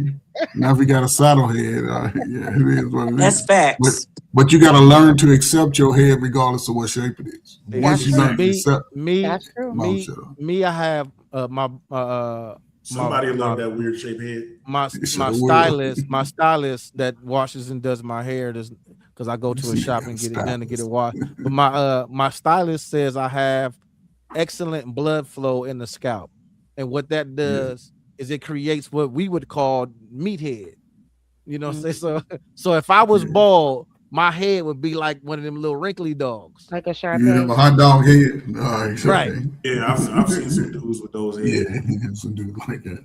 So I guess I got terrible blood flow, which is why I'm bald. It may be going to the top because it slants on the side.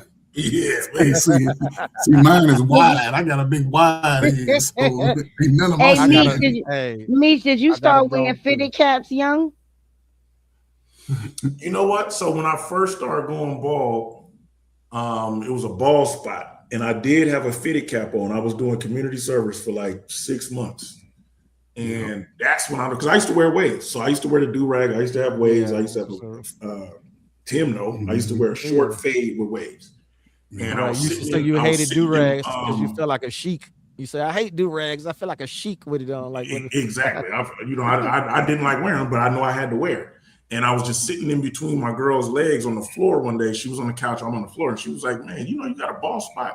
I thought she was playing. I'm like, "You playing?" She was like, "I kid you not, you got a bald spot." I'm like, "You bullshitting." I went and looked in the mirror, and I looked, and I was like, "I'll be damned." So then I saw it, and I used to cut my own hair. I never really went to the barber. So I was trying to cut around it and be gentle. And after a while, I got tired of it, and I just shaved it off. And I've been bald ever since I was 26. A lot of I did grow it back once. I did grow it back once at 30, and I kept it. I kept a low fade again. I was doing that little careful thing right around the crown, and I got tired of it again and shaved it off. But to answer your question, I did have a hat that when I used to wear it for 6 months, they used to Press sit up against right there. So to this day, somebody should have told you that you was supposed to to this put day, I on don't know a if that cap. was what was caused it, or I had a jury curl. Oh yeah, I did it. The Jerry curl did it. You were supposed to put a satin cap on underneath your hat, and I think that's something that we don't tell our young men, because a lot of our young men, their hairlines are being pushed back so young because they start wearing fitted caps at very, very young ages, and they're not putting on the satin caps to protect their hair. Those hats are made of wool. Those fitted caps are wool. That eat your hair out. Yeah, I'm gonna tell my son because he looking at me concerned. Yeah, mine started going He's like 26 now, and he looking at me kind of concerned. He was like, "Dad." I'm like, sometimes it's just in your genes. Sometimes I was gonna just say I I have been blessed. My father passed away at 58 years old, and he had a big old afro. Yeah, I think some of it is definitely genetics. He had a big male old pattern afro. baldness comes from your grandmother's side. Yeah, my granddaddy had that shit. He was bald, and big black dude like my man Meech up there, big solid. Like right now.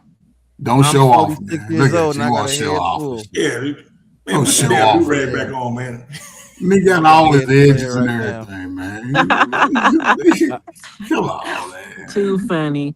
I wouldn't recommend letting your child wear hats a lot, because I was started in the military wearing a lot of hats. Because you wearing in the military, you wear a damn hat outside all day working. That could be part of it too. I was in the military too, wearing the doggone cover just wearing that everywhere, taking it off constantly. You know, it's a lot of hat wearing in the military. Yeah, So that's why you gotta wear. My cousin taught me that years ago, because all his friends go on board. He got a whole head full of hair, hairline, everything. He said because they wearing these hats and they not putting on those satin caps underneath. And he used to always have his satin cap under his hat. He didn't play. Yeah, it's the truth, because I hardly ever wore a hat. That particular summer, I wore it for like 6 months because I was working in the parks every day and I needed it to help, for the sun. That's the only time I wore a hat consistently. But you know what I heard? I would wear a hat like once every blue moon. You know what I heard? I heard every time a man treats a woman wrong, God punishes him by pushing his hairline back a little more. Well, yeah, no, my hairline is cool. Is this part? I'm just joking. I was going to say, since Gen X, I know all y'all men in the ball. Oh, I'm definitely not a Gen X. I'm the same age as you, brother. You Gen X. You the heart of Gen X, sister. Yeah, you the Gen heart X. of it. You see. Yeah, you couldn't get a whole Gen bunch X of Gen is X 69 to 80 to 80, I think. No, it's 65 to 80. 65 to 80. 15 years. Yeah. I can tell you 65 to 80. Sister, everybody on this call is Gen X. Everybody on this panel right now. Listen, I am only 28 years old. I don't know what I don't know where y'all live at, but it would have been a hard sell to run around telling Gen X niggas to put some satin on their bonnets or whatever, wraps on their head. It wasn't going down. Well, I am 28 years old, so I don't know what to tell you guys. Is that what you had your last fun and there's another thing though too. It's a demographic thing, because out here, I didn't hear nothing about wearing satin, but you would see the same thing. Like I saw people would put skull caps on and put their hat on, or do-rags and put a hat on. So it's very rare that people was just raw dogging the hat out here. I have heard about that. No more satin. I've had a couple of satin pillowcase requests. Yeah, to where I'm like, okay, I'll hook up a satin pillowcase. But you wasn't running around outside with your satin bonnet on, I know. Nah. Like that's what I'm saying. It was just all bare. You wasn't pulling up at the court taking off your bonnet, was you? Yeah, no, I ain't never had no bad. I be clowning my son. I get why he wear it, but I be clowning him still. And he only wear it around the house. And to me, it just looked crazy to me, but I clown him. But to go back to what you were saying. But that's what I was saying. My cousin, all of his friends were going bald, and he wasn't, because he was the only one putting on that satin cap underneath his hat. And your son wearing that. I doubt he'll go bald. That's to keep the moisture and all of that in there. Yeah. That's why he wearing that bonnet. And it was to keep the wool from eating his hair out, because the wool of the hat eats your hair. Yeah, it sucks the moisture out. It sucks them, and it sucks the moisture out. I mean, it makes sense now. But to go back to what you were saying earlier, I think if we police ourselves, like I just don't want us to try to be like, hey, you know what, you're inappropriate at the airport, you're inappropriate here or there, to appease other people. If we as a collective group of Black people decide, like, you know what, we gonna say that this is inappropriate here, then I think that's cool for us to determine. I just don't want it to be determined by the others. And then now we're like, hey, we need to be represented better when we're out in public, so that others will, take us in better. Like, I just think if we police ourselves, I'm cool with it, but not to appease the others. But see, there's a slippery slope with that too, because the history behind that come behind this phrase that some of us may have heard our mamas and grandmamas say: "Don't you embarrass me in front of these white people." Mm-hmm. Mm-hmm. But yeah, I mean, but I think we're slowly but surely, well, actually, a lot came out of that type of mentality. To where, especially these young people now are like, man, I'm just going to do me. Right, but what you just said about us policing ourselves, but not doing it for the approval of others. that's the history of the approval of others is don't embarrass me in front of these white people. Don't go out here looking crazy because these white people already think that we all gangsters and thugs and criminals and degenerates and all of that. So you dress appropriately so you can show them that we're not what they think we are. And, okay, right. But look, now fast forward to what we're saying right now. The generation right now is like, man, screw what they own. I'm gonna wear what I want to wear, which then goes back to what they're still being taught by their parents. They're still being taught. See, look at that. That's black people stuff. Whenever we see, like I use the example all the time. When we see Sexy Red, black people be like, that don't represent us. That's not our culture. That's not us. That don't represent us. But then when the white girl catch me outside, how about that? When she do it is, oh, look at this white girl trying to be black. So in one breath, black people will say, Sexy Red, that don't represent our culture. That's not all of us. They try to push that and perpetuate that like it's all of us. Then the white girl do it. The same black people that said that's not us will say, look at this white girl trying to be us. So what, you can't have it both ways. But I think that have to do with Ebonics, right? That's like Ebonics. That's like the language, right? Her saying that like that. That's what they mean, right? That's what I would assume. Man, I'm talking about the whole behavior and aesthetics and all of that, because she went on to be a rapper, and if you put her side by side with like Nicki Minaj or something like that, you almost couldn't tell them apart. She wears bronzer, it makes her skin darker, the whole nine.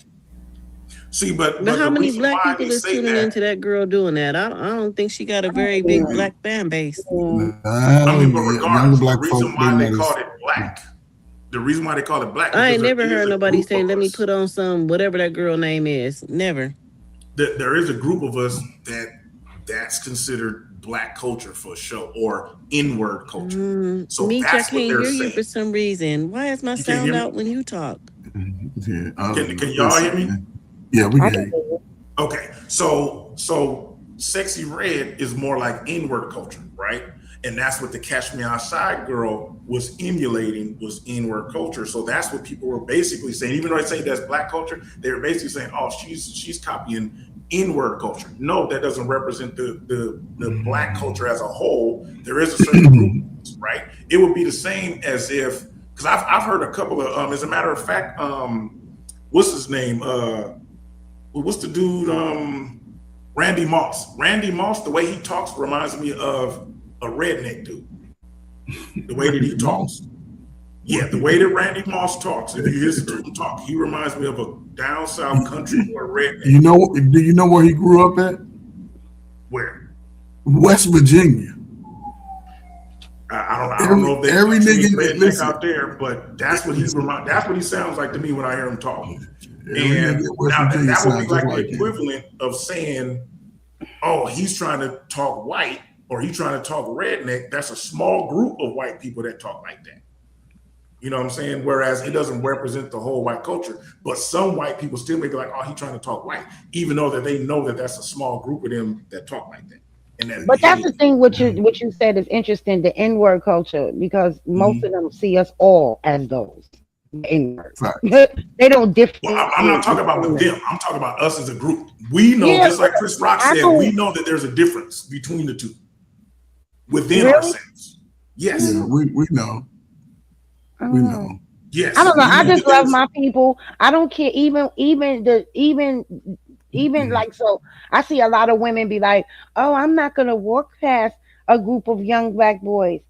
I'm going to walk past them and probably say, hello, what's going on with your young fella? You feel what I'm saying? I would be more afraid to walk past a group of YT men than my own men.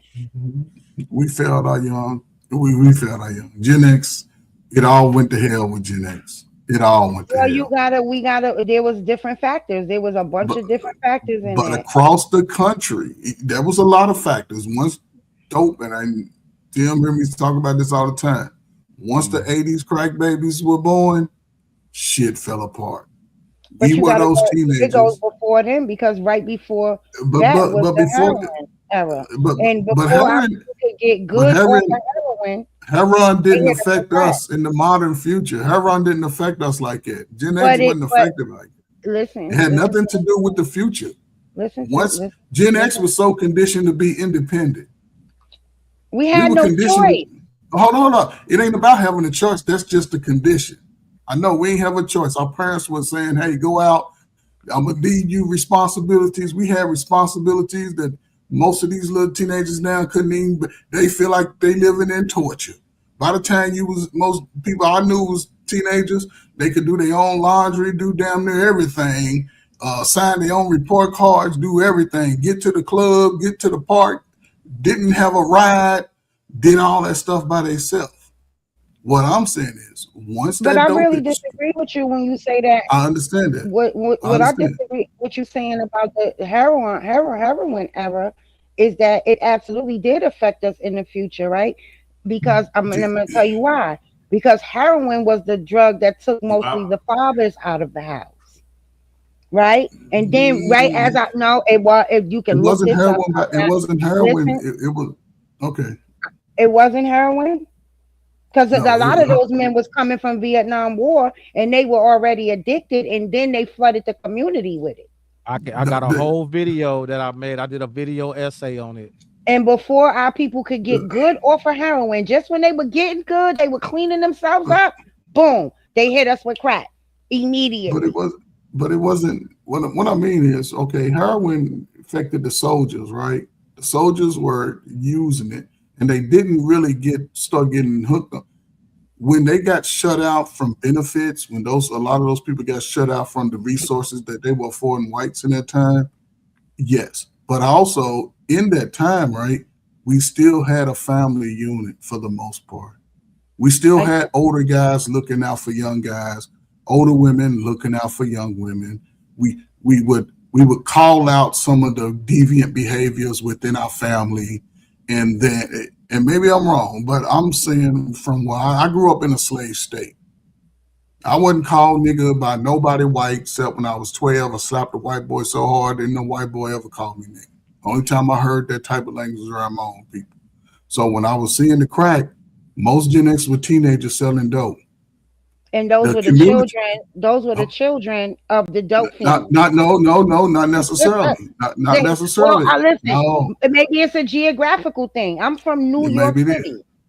I'm from New York City. So most of those children, the children of the dope fiends were your crack dealers. But what I'm saying is, most people that lived in impoverished areas got into drugs. Most single family homes, young men got into drugs. Most single family home women got hooked to drugs. There was a time when, because again, most black people before the 80s wasn't even getting in trouble like they was trying to push on us. Most of those young men wasn't getting in trouble, wasn't doing degenerate behavior. It was a sector. I don't know where you come from, but that's not true here. here. New York was no different from Chicago, Kentucky, and Los Angeles. I mean, we see what happened. New York is definitely different from those places. Each of those places have their own unique thing. You guys Cali had gangs. We didn't have gangs here. But like as far as blood Crips, as far as that type of thing. Now, what I considered a gang, what I consider gangs is crews, right? Which maybe y'all all came from the same block and y'all all stuck together. That would be considered a gang, but most people don't look at it like that. But literally, your heroin addict babies, those children of the heroin addicts became your crack dealers. They became the ones that sold the crack. Those children. Because again, and I'm gonna tell you, I'm gonna prove it to you, because most of my friends died by the age of 16. Most of their parents were on heroin. They were hooked on heroin.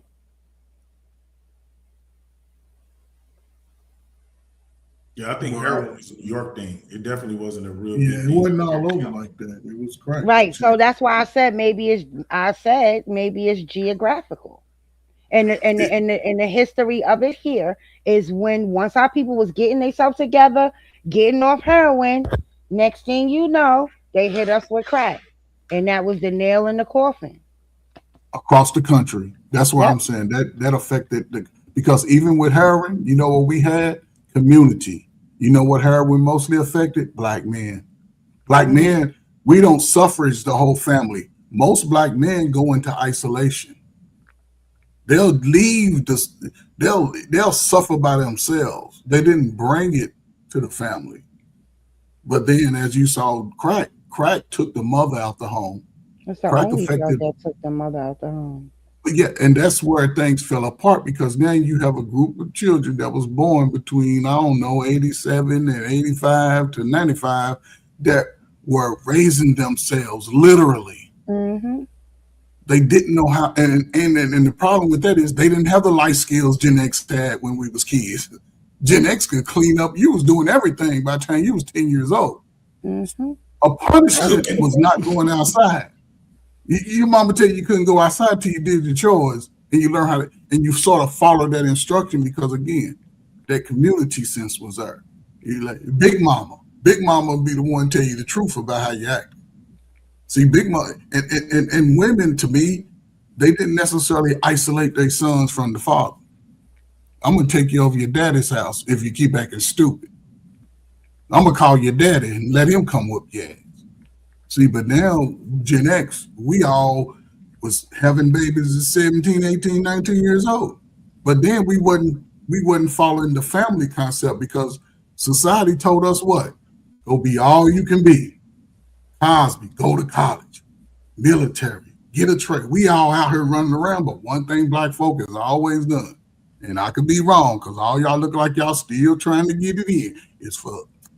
Niggas will have sex. I don't care what you're talking about.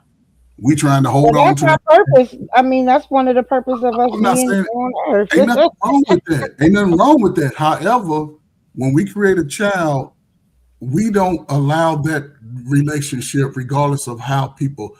That I just use me and yourself as an example. We meet each other on Friday, just like us. We like each other. Next Friday, we make a baby. We don't know it yet, but the baby here. The fact that we ain't even in a relationship, it's more than likely you will isolate me from my child because of how you feel. Oh, or is it more than likely you'll walk away? Yeah, I'll walk away because I was just having sex like you. Now, here's the thing. I want my child without you. Yeah, most women don't do that. No. Most women don't allow those men to have a relationship when it's needed. I wouldn't say most women, brother. You would be wrong. Okay, and I'm gonna say this. So then I can't. Because I'm gonna say I would be wrong if I say most men would walk away from that situation, right? I'm not gonna say most men. I would be wrong. So for you to say most women, you would be wrong. I'm gonna tell you why. Because you don't know most women. I don't have to know most women. I can look at what the reality is. And so now the reality on my end is I've seen a lot of men walk away. I've seen the boys of this generation be better fathers, more active fathers than the men of my generation. So the men of your generation, right? Were they teenagers on teenagers having babies? And a lot of them teenagers that were having the babies end up dead in a coffin or in jail before their baby could even be 1 year old or 2 years old. Okay, so you prove a lot of men don't walk away by default. I'm gonna bring you on my show because we're not gonna do this on Timothy. Timothy is we're gonna have him on when we do part 2. We could do this on my show because to put this on women is really I don't know why y'all do that all the time. I'm not putting it on women. Keeping these men away from. Of course, you never hear what was said. You hear what you hear. Really? That's what we're doing? Shut up, me. I have no dog in the fight. I'm just saying that I didn't hear him putting it on women. He did. He just said most women. He literally just said, hold on, Timothy. Y'all don't literally get my belt. He literally just said most women isolate their children from their fathers. You didn't hear him say that? Well, let me say something. But I didn't hear. That's not saying that the issue was all on women. Right. Listen. I'll take most out of it. Because if you're affected, I'll take most out of it and say some. I'll say about 50-50, right? 50-50 of people walk away, 50 people are isolated. Then I don't know if you really look at, you know what I'm saying, but there's actually, I know there's a lot of men that walk away. But it's a lot of men who actually don't even know they have a child. Their child's been pushed on somebody else because the man that was actually the father, he wasn't living up to the billing from the beginning. But the dude is hard worker, Mr. Meeks, go to work every day, got his little truck business. But again, that affects the next generation of men and women because we seeing the behaviors getting. It's a little more crazy. Y'all couldn't imagine doing some of the shit these kids are doing around y'all grandparents and parents. Ain't no way. The difference between that and then and now is that technology didn't got that out the way because them DNA tests is something they didn't have back then. So it was easier back then to be like, you know, to pin a baby on somebody else. It was easier to do that then than it is now because they got DNA tests and stuff like that. Mm-hmm. So that culture has changed because of DNA tests and stuff. But the study is most recent in the last 4 or 5 years, though. So this is a study that's happened and this is what DNA has done. We got states like Tennessee that's trying to make those corrections by making it mandated to have men take DNA tests before they even sign birth certificates. Yeah, I agree with that. Oh man, I just looked at the time. We've been in here about 2 hours. I think that's why Light fell off because she on the East Coast, so it's late for her. Yeah, I'm 23. What time? Oh yeah, it's 11. Yeah, it's 11:23. Yeah, so workers gotta go to work. Yeah, we've been rocking. Yeah, we've been rocking for 2 hours. I appreciate everybody that came up on the panel. A lot of people had dropped off. Oh, Light's coming back. Yeah, I was just saying we've been on a one thing I was gonna say, like, is my personal experience. I haven't been isolated from my kids. What happened? Yeah, I have 3. You know, unfortunately, I think she having issues with sound, because that's what happened to Nia sound. She dropped off because YouTube been acting. I mean, I think StreamYard been acting funny because somebody else was having that. Maybe they on some weird stuff. But I have. You know, this isn't what I wanted for myself, but I have, kids with 3 different mothers, right? 2 of them were wives, but I have kids with 3 different mothers. And luckily for me, I haven't been isolated from none of them. Like all of them, we had a good co-parenting relationship for the most part. Maybe not the first one as much. It was a little turbulent in the beginning, but but my last 2 kids, their mothers, we've been good. You know what I noticed though, Meech, in my own personal life experience? The women who would never keep their children from the father get those men that walk away, and the women that would keep their kids from the father get the fathers that want to be there. It's so weird to me. I've seen this like all the time, and I always ask the question, why is it like that? Well, I mean, but then you get situations like mine where, you know what I'm saying, I want to be there and they ain't keeping them on me either. So it's like I would say that my situation is probably, statistically speaking, is more. Because just about every dude that I know that got kids, that's been the case. Yeah. Tim, you ain't been kept away from your kids, have you? And that's the propaganda side. I got custody of little Tim when he was 3 years old. And that's where the propaganda sort of push, right? Because they'll say, we'll walk away, we'll do all of these. But then when you line everybody up side by side, Black men are the most engaged. Black men are the most, they have the most, if you was to take all the cultures and put couples and single parents together, Black men's results are just as comparable as they do. That statistic with 4,000 men, right? That one. But they always doing. That's a study. But they do different studies. That's not the only study. It's fine. I'm not arguing. That's not the only study, though. But that's the one that they use to say that Black fathers are more involved. Listen, I'm not saying Black men aren't more involved with their children. I'm not saying that, but I will say this because I had this conversation with my own dad, right? My dad told me probably in about maybe 2003, we were having this talk about men walking away from their children and stuff like that. That's why I love my OG. And he said, a lot of times, baby girl, the couple is so in turmoil with each other that sometimes the man or the woman rather just stay away than have to deal with each other. And it doesn't make it right because the only person that suffers are the children. Yep. So I don't want to, I just don't, it's like, let's not try to, because the propaganda becomes when we start pointing the finger at each other. When that's where the propaganda comes in. So I haven't seen much isolation by the mothers either. I know that's been something that I've heard for years. I've never personally seen it. I've never seen it that much, but I did have a friend. Hold on, Tim. I did have a friend that used to do that, and I had to stop being friends with her because. Oh yeah, no, I know it exists. I just never seen it. Yeah, I haven't seen it a lot, but I did have a friend like that, and I really had to stop being friends with her because I would try to tell her, like, let that man be a father. And she just was not like she would make it so hard. But to his defense, he never gave up. He didn't just walk away and say, forget it. He didn't give up. He went and did what he needed to do, and he went and fought her ass in court.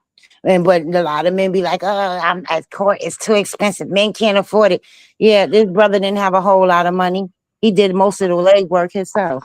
I got a whole video that people need to check out on YouTube. It's called Men Stop Making These Mistakes in Court. It's on this channel. It gives you some insight on things you need to do that can get you going in family court. I want to welcome Nia back and T.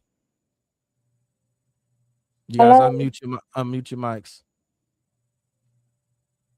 Hey, it's good to be back. I can hear everybody now. I was having some technical difficulties, static and some more stuff. Couldn't hear people, but it's better now.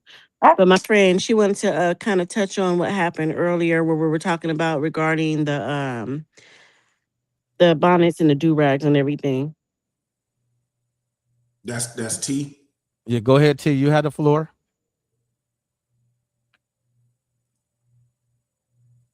Is her sound not working? You gotta unmute your mic, friend. Did you unmute it? Did unmute. I guess we can't hear her. See? Technical difficulties going down. She probably have to allow her microphone to StreamYard. She has to attach it. A lot of times people forget that. When she set up when you set up the thing, you got to allow your mic to. So she may have to drop off and go through the process again and make sure in your phone that you allow StreamYard to have access. I would say at least type in the chat if you could hear us. Yeah. She can hear us because when she said unmute, she started clicking mute on and off and on and off. Oh, okay, yeah, that's true. So you may just have to drop down and then go through the whole login process again and then give it. We can't hear you. Yeah, we can give it video and mic permission. Yeah. So just text her that. But you got the floor, Nia, because you had issues earlier. Well, I'm kind of lost now because, like I said, I heard people talking, and then I just heard people. I just seen people's movements and stuff. So I'm kind of lost on the whole conversation. To be honest, I was in and out with everything, so I'm not even. We segued. We weren't even talking about bodies. Right. I see that. We talk about kids and generations. Right. I see it change. Okay, That's hang on. Uh-huh. I think I heard T. Say something, T. Can you hear me? Yes. Okay. All right. How's everybody doing? All right. How's it going? Well, thank you. I'm blessed. Thank you. Okay. I know we're all over the place with topics, but I've been really wanting to chime in on the bonnets and the durags that we were having conversation earlier. I was listening earlier, but these are my thoughts on it. If you think back in the day where our hair was a problem, we had to cover up our hair. We could not display anything. Women had to actually put coverings or hats or something like that on our head because it was offensive, because actually our hair is very beautiful and it's different. It's not like everybody else's hair. And because everybody couldn't do the same thing with the hair, they had us cover it up. and it became offensive because of jealousy from people that's not like us. So I feel like in that sense, it's the same concept. You know, they ended up taking that idea and they started wearing the hats and the, you know, wrapping up their hair the same as ours because we started, what did we start doing? Putting jewels in it and making it look sophisticated. And they're like, oh, wait a minute. Now they're making that look sophisticated. I want to do that too. Okay, now let's go to the bonnets and the do-rags. Okay, with the bonnets and the do-rags, okay, I understand they are protective styles, but we make everything look good, right? And so with the bonnets and the do-rags, you know, we display that, but we're not simple. We also make it look fashionable, you know. And then when we wear that, there people tend to have a tendency to make it seem like it's something terrible, you know, like, oh my gosh, look, they just got out the bed and they just wiped their eyes and they just walked out on the street. Sometimes people are just protecting their hair. Now sometimes it does look like they just woke up out of the bed. You know, it's all on how, you know, how you display yourself. You know, some women, they have certain bonnets that they wear and, you know, and they put the little twist on it and, you know, make it look real fashionable or whatnot. The point I'm trying to make is they tell us that we should not be walking out in public looking like that. It looks a mess. We shouldn't do that. It looked like we walk out, you know, woke up and got out of bed with it. Why am I looking at people that's not like us walking around with do-rags? We saw one in the airport, you know, with a lady that was like that.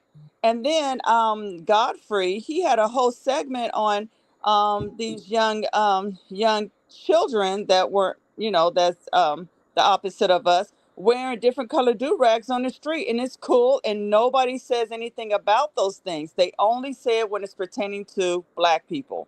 It's a problem.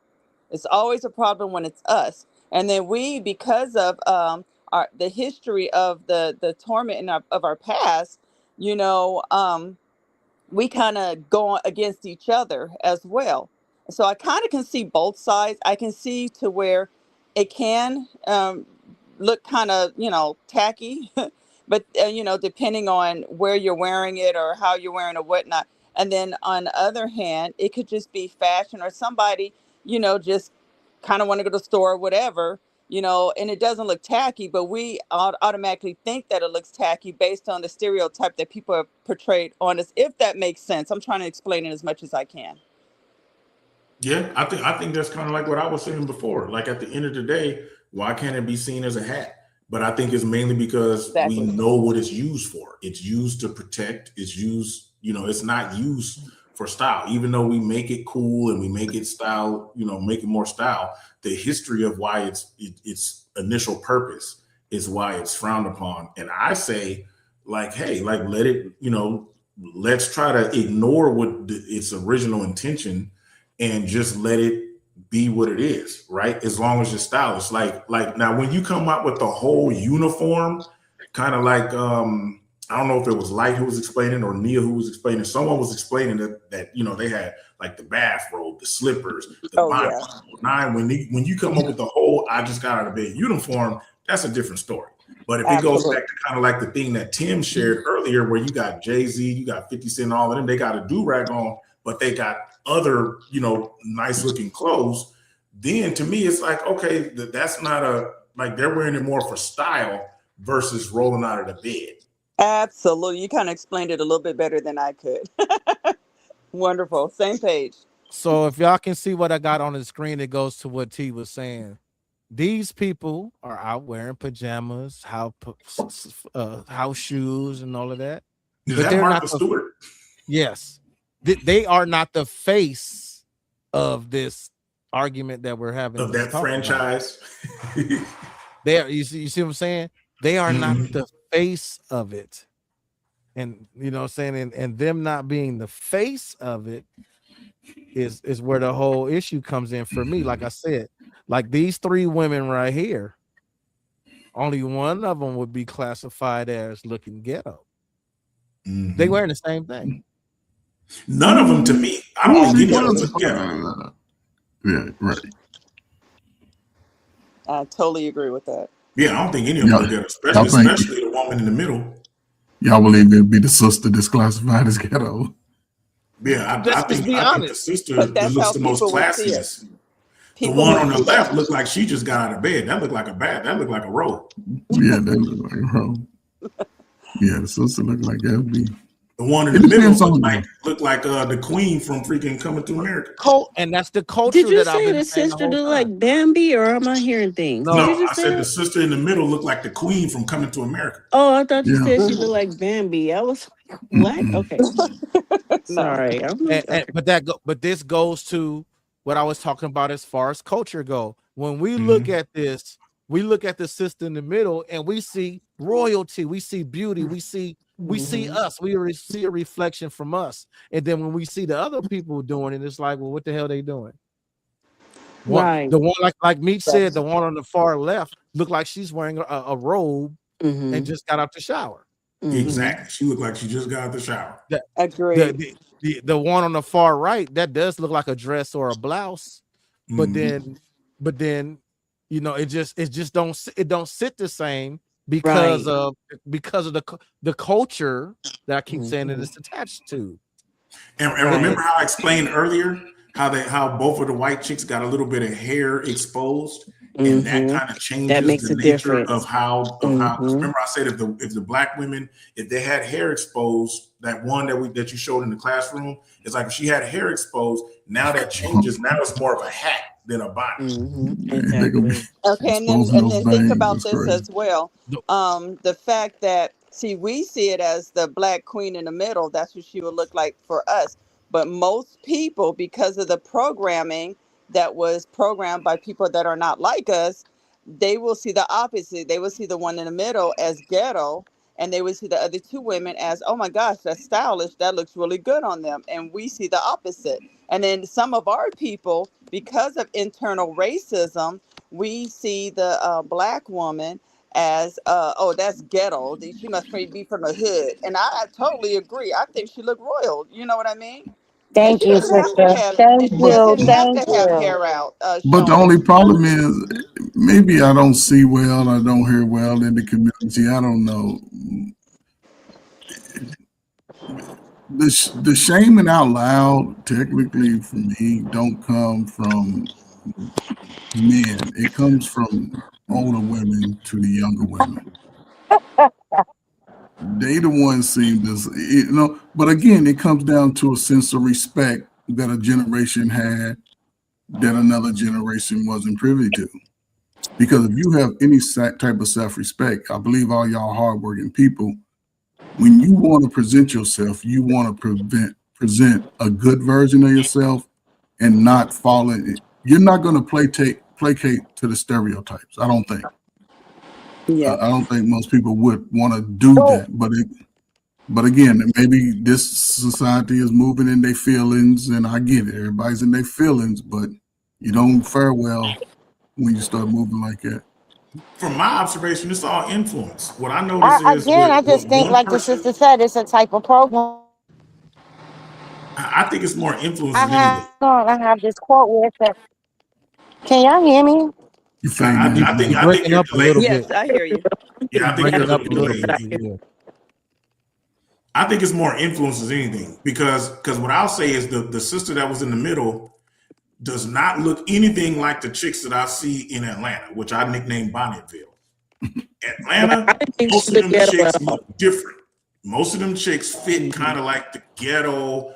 Like, okay, we could classify them as ghetto because they have a whole uniform that goes with it that chick that was in the middle in that previous picture didn't fit. Her microphone is really bad. Yeah, see, the women that I see in Atlanta when they wearing their bonnets and all that, they don't look like the chick in the middle.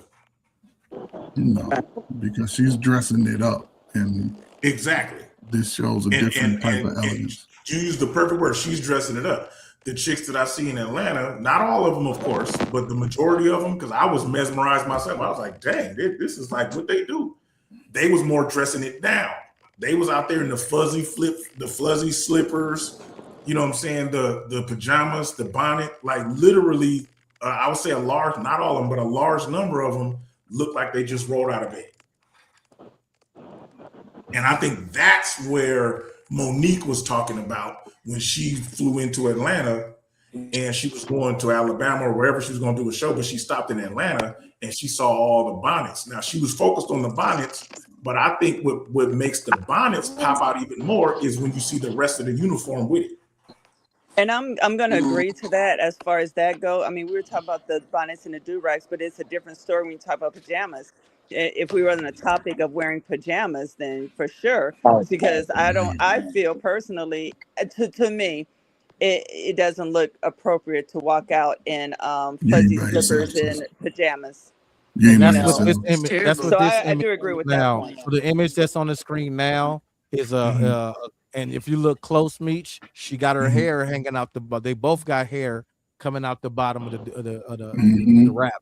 But the one in the pink is wearing pajamas and a bonnet, and the one on the right is wearing a jean skirt and a scarf. And I'm willing to bet anything that the one in the pajamas got on some fuzzy slippers, and the one in the other one probably got on some flip flops or something like that. And I She think might it's have where we on some start. Crocs. Yeah, but again, when did the Crocs? culture Yeah, shift Crocs. to where 90% probably Crocs. when do we start wearing our inside clothes outside? I guarantee you, ain't none of you ladies, grandmamas, aunties will let y'all do none of that shit. But we are lenient with Gen. I'm telling you, Gen X are the ones that, oh, it's different because we was the generation that bought in the So we difference. had the other day at the job, and there was a young lady who came. We seen all kind of people come in, tattooed faces. I mean, all the different people, right? You're always going to get that when you have a large population of people coming in, various population of people. So this girl came in, 20 something. She had 2 kids, full pajamas, the matching button up shirt, the cotton pants and shirt. It was her hair was done in a ponytail, baby hair slicked. It was nice. But then you got on pajamas, and here you are getting the babies, vaccinated and whatnot, and you in here with all these people, and you just look like you rolled out of bed, threw on your tennis shoes, and came outside. Why? Now that's tacky. That's tacky. Yes, I agree with that. But the catch is we're at a place now that, again, I'm always seem to be wrong, but what I see and when I'm working with young people, as men, right, we would, and if we were all sort of know each other in a capacity, we would, well, it used to be a time when we would check each other, make sure everybody's appropriate before we stepped out on the town.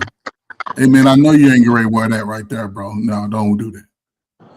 Now everybody step back and then we see it, and most people don't correct it. We got away from shaming, and the more we get away from that, I think I don't know if y'all have young adult, young men and young women or teenagers. Their future is going to be real bleak. They're not going to understand what really to do and how to transition from a little boy and a little girl to a young adult, to a mature adult. They're going to struggle with that, and we're starting to see it play out in real time. You are, but these kids now, they're so disrespectful.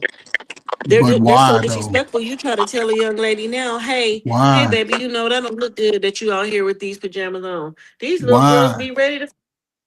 But what's the why, though? See, that's always the unique question. What is the why? The why is because, like you just said, they wasn't properly taught that was inappropriate to come outside in, and how it makes them look. We gotta also. I gotta mute. I'm gonna mute you, Miss T. You got some static going on temporarily. But I think it's more of because I come from gang banging, wearing sagging pants and wearing do-rags and all of that. And there is a difference between how it was approached. There was a difference between the people that said, why are you dressed this way, versus the people that was like, you look like a damn fool. Right. So, and I received those messages differently. And I think that could be, because I don't know, that could be something similar when it comes to people when he like Ferg was saying, some of these older women, like I played Monique earlier, is talking to these younger girls. There's a way of saying, hey, but like Nia was saying, hey baby, you know, maybe you should this, that, and the other, and versus you look ghetto, you and baby, you know what I mean? You And embarrassing us and blah blah blah. right. And this is how a lot of elders come off because they came off to us that way, right? Our elders thought we was the worst thing walking. Now here we are, we're the elders, and we think the kids are, it's a cycle that repeats itself all the time. So we have to learn how to communicate with them. But I think the thing is It's we ain't communicating and shaming them like we did back in the day, like our elders did us. we I the think they problem. shamed us too and guided us in a certain way that our generation hasn't done because of the whole mental health thing and wanting to hear their feelings and all of that. Like we live in a completely different age where we'll get, you know what I'm saying, like we'll get dogged out or jumped on or whatever because we're shaming these different people in a certain way, which is why look at our female rappers that from our generation versus the female rappers today. They would have got shamed, you know what I'm saying, back in our day, or if we would allow like one at a time, like we had Little Kim, that was it. Now they're all Little Kims. Well, and those women are influencing these younger chicks. Well, with that, Meech, I think that it was more of a, let me see. I'm having some problems with my, so Miss T is having some problems. So like when you said Little Kim, Foxy Brown, Trina, and they all existed in the ecosystem together. There's overlap. The difference is that there was also Queen Latifah's, Lauryn Hill's. There was a positive message to offset. It wasn't just all same with the rap. We had NWA and being gangsters and all of that. Then you had Nas and Dead Prez and stuff like that. We had Public Enemy. you know, Public Enemy, KRS. Black Star, Gang Star. So you know what I'm saying? So there was an equilibrium there. I think that's what's missing now, is that there's more of the negative than there is a positive to the point to where the positive almost seems non-existent. The positive. I disagree. I disagree because the negative, it just gets highlighted more. That small percentage gets highlighted more because people would think most black men go to jail. No, less than less than 1 million brothers are in prison or associated with jail every year. But people highlight that like, oh, look, no, it's not like that. Most black men ain't running outside ready to fight, ready to beat up each other, because we know around each other there's always going to be a sense of calm. We know that. But again, we're the older, mature ones, but we haven't passed down that sense of understanding to our younger, most of us. Some of us have, but it's enough affecting even the good ones today. Enough, you know what I'm saying? It's enough bad affecting the good ones because we sort of placate to the peer pressure and we say, yeah, this is the way times are. However, how many of us actually sit down and have those conversations with not just our own children, with their friends when they come over? Let's talk about it, y'all. Let's talk about some of these topics. So I'm one of those parents. I'm one of those parents. I allowed my sons, because I have all boys, I allowed them to have their company in the house, right? Something my mother didn't allow for me. I allowed them because I knew if they were in the house, they were safe. And I would sit down and talk to them. I still do it to this day, even though they're grown. You know, and what I realize is we get so caught up in being the elders that we really don't know how to approach these children. And we got to understand this generation of children are walking around with so much trauma. Right. And they're angry. And to something you said, when you said we get caught up being the elders, that I think that's more of like saying we don't want to be the elders. We don't realize that we are the elders. No, I don't. Well, for me, hang on.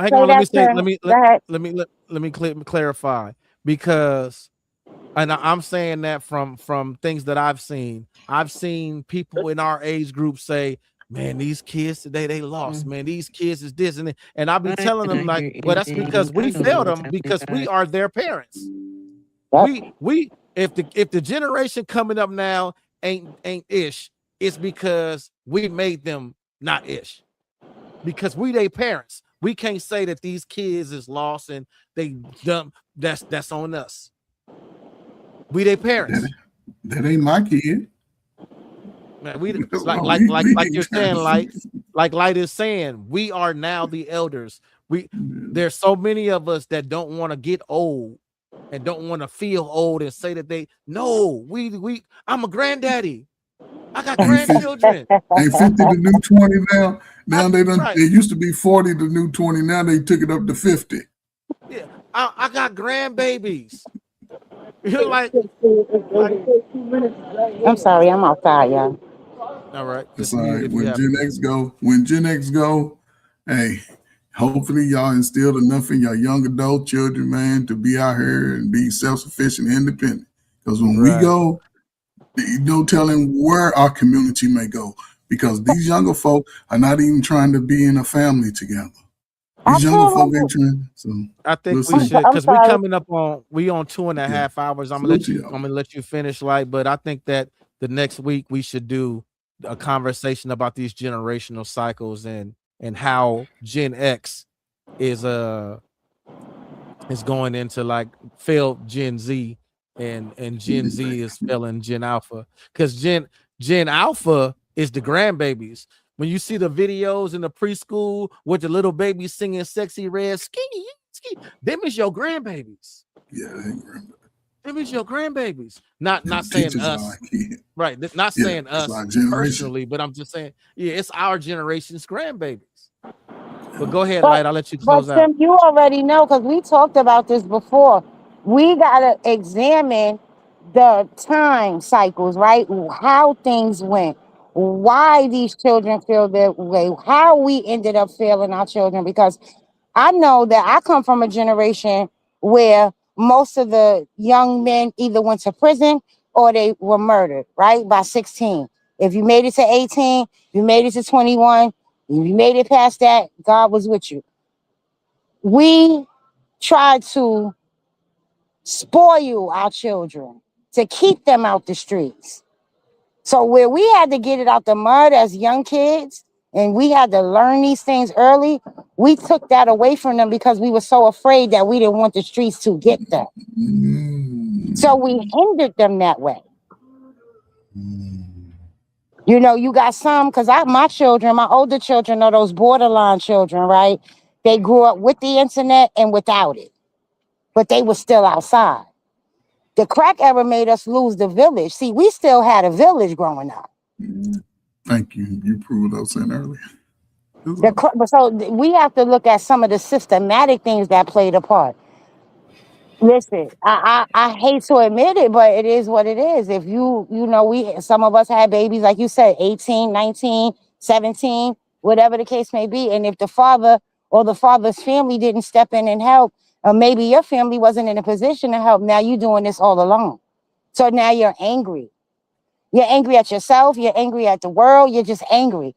And now a lot of our fears, we project it to our children. A lot of that anger, we project it to our children. So now we got a generation of kids that don't care. They will walk away from their parents quick, fast, in a hurry. You're toxic, and I don't have to deal with this. Something we would never do. But should we have done it? No, that's 2 generations down. We think about it. Our kids today are in their late 30s, early 40s. So they done passed down another generation of the trauma because they just now waking up.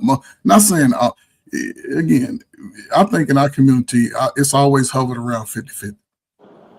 I'll say 50.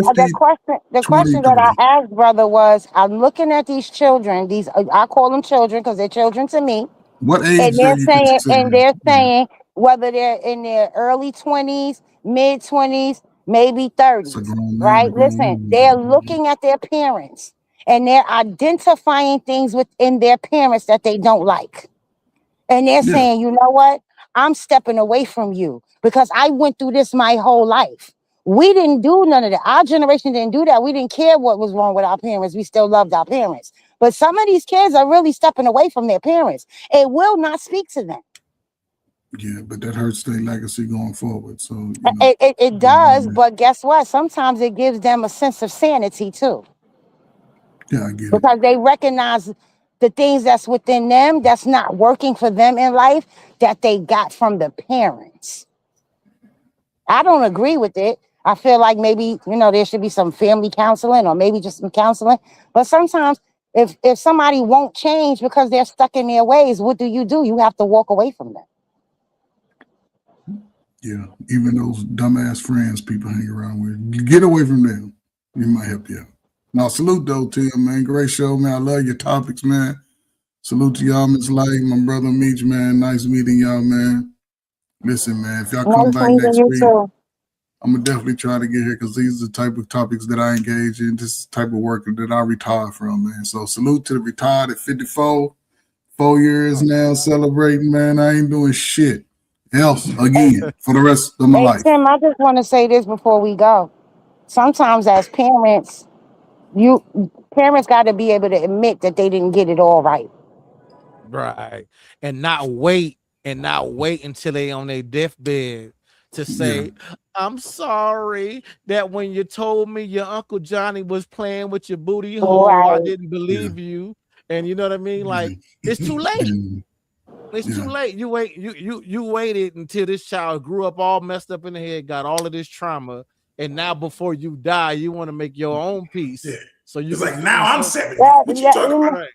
You know what's crazy, Tim? I saw a post one day, and the young lady said, our elders talk about why we so hypersexual, but they're not talking about they're the generation that molested us. I couldn't even say That's a nothing. conversation for another day. But I couldn't even say nothing because guess what? In our era, our generation of people will act like this shit didn't happen. Yeah, listen, I don't know. Y'all fathers, I don't know. I've never seen it where fathers-led homes allow these type of behaviors to take place in their own home. Some of the fathers were doing it. Yeah, but it was a very small number. Again, it's a very small number, man, that move like that with their own children. You With their can't own say children. that because we don't know. Most We black don't men ain't know. molesting their children, so We even don't know a that. large We number, don't know that, but a good portion of them did. No, Uncles no. did. Cousins did. Uncles Family and friends cousins is not the did. father.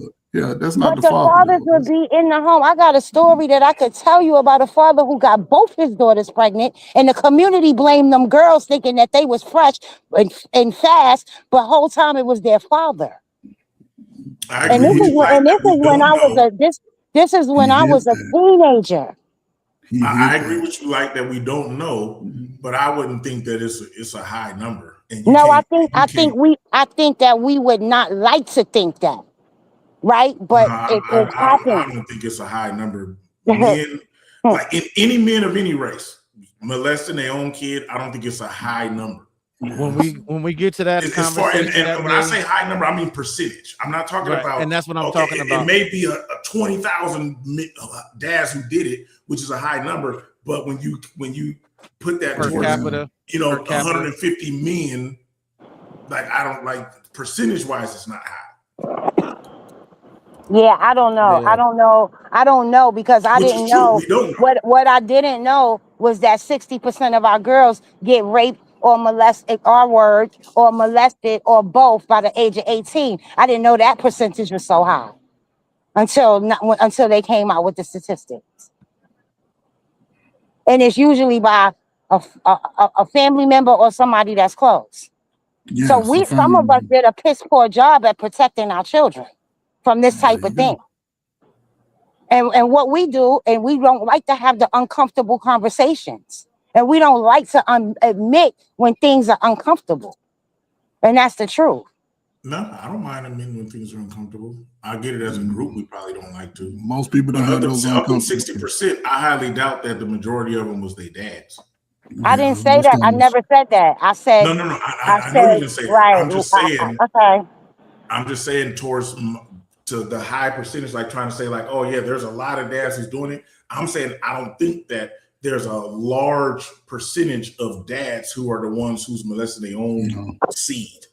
It'd be uncles, cousins, people like that. People Uncles, that know the cousins, family yeah, I would are say close. that, but I'm just saying, Yeah, but not like, the biological of course, father. I don't know. I mean, we come I can from admit that I don't know. we come from a people who the whole family knew Uncle James had a fucking problem and still let him be around the kids, men, women included. So Okay, but let's that's not not. dads.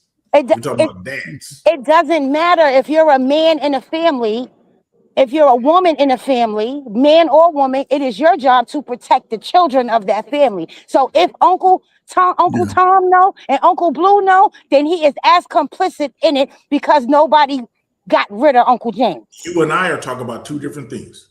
No, I'm not. Yes, we are. I'm not.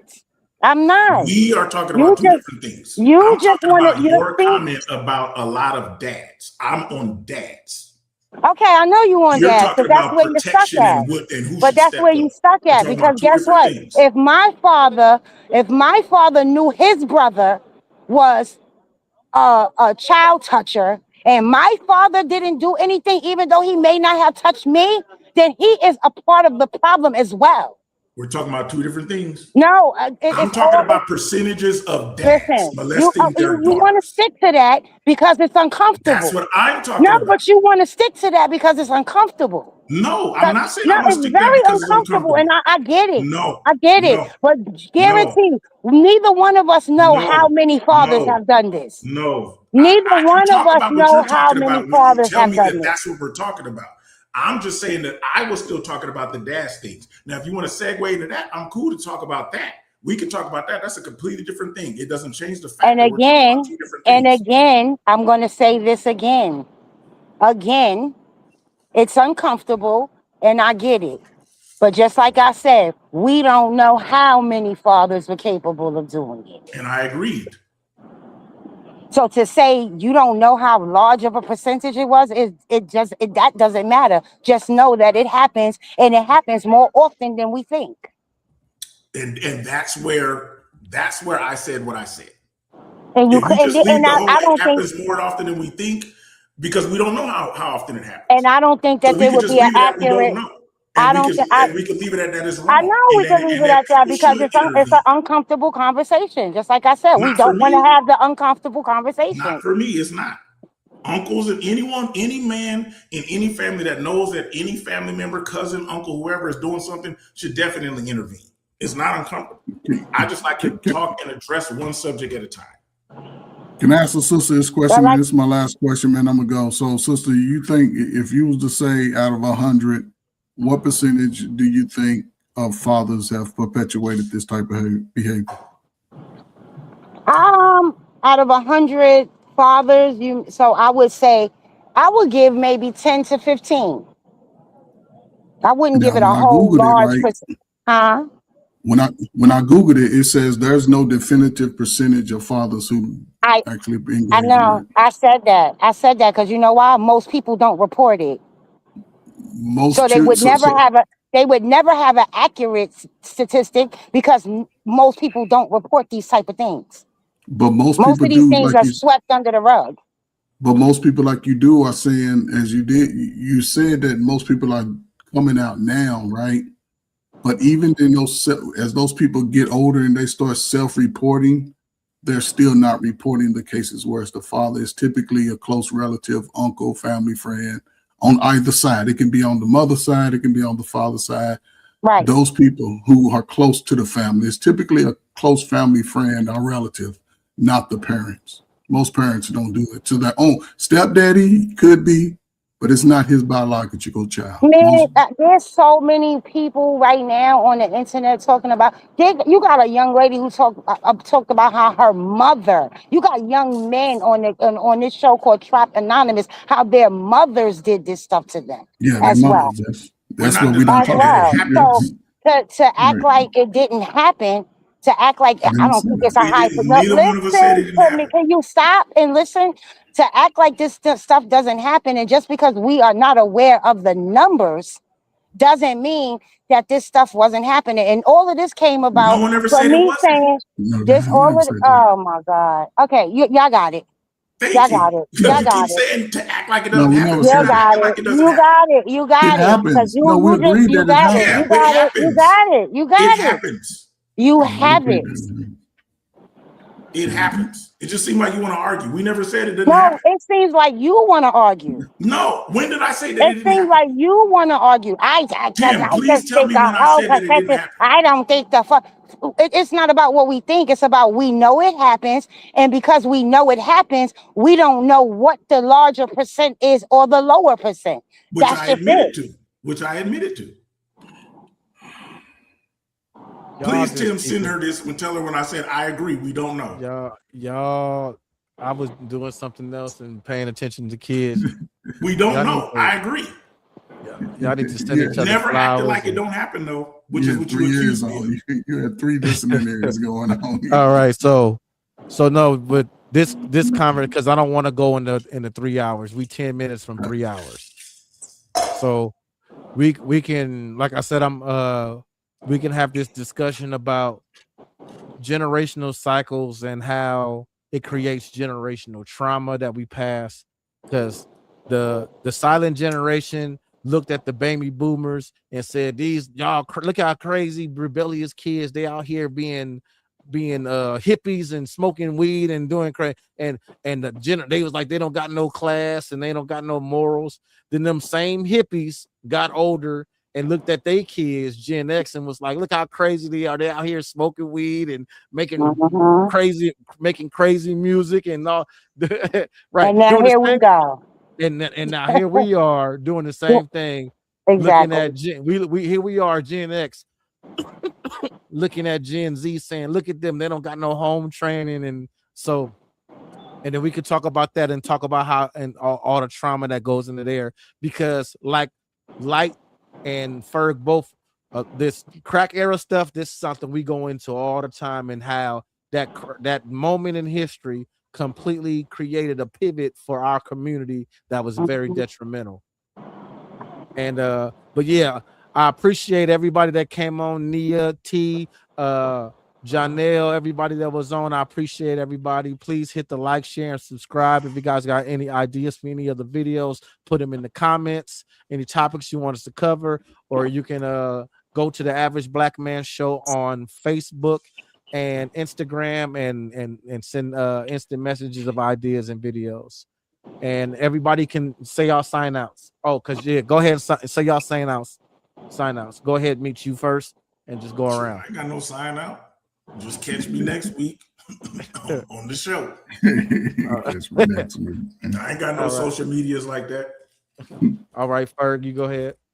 I mean, salute to you, man. Appreciate you stopping by some Thursdays, man. I've been doing that little show now, but a little bit over a year, and it's pretty much about self-help, how to get your mind right, how to get everything right. We talk about everything from finances to home ownership, man. So again, man, you can check it out on Coach Ferg on YouTube, just Coach Ferg on YouTube. And we do it every Thursday at 8 o'clock, man. So salute to you, brother, for stopping through, man. And it's called Next Gen Training, man. So anybody's looking to improve over the course of the next few years, man, there's certain steps you must do.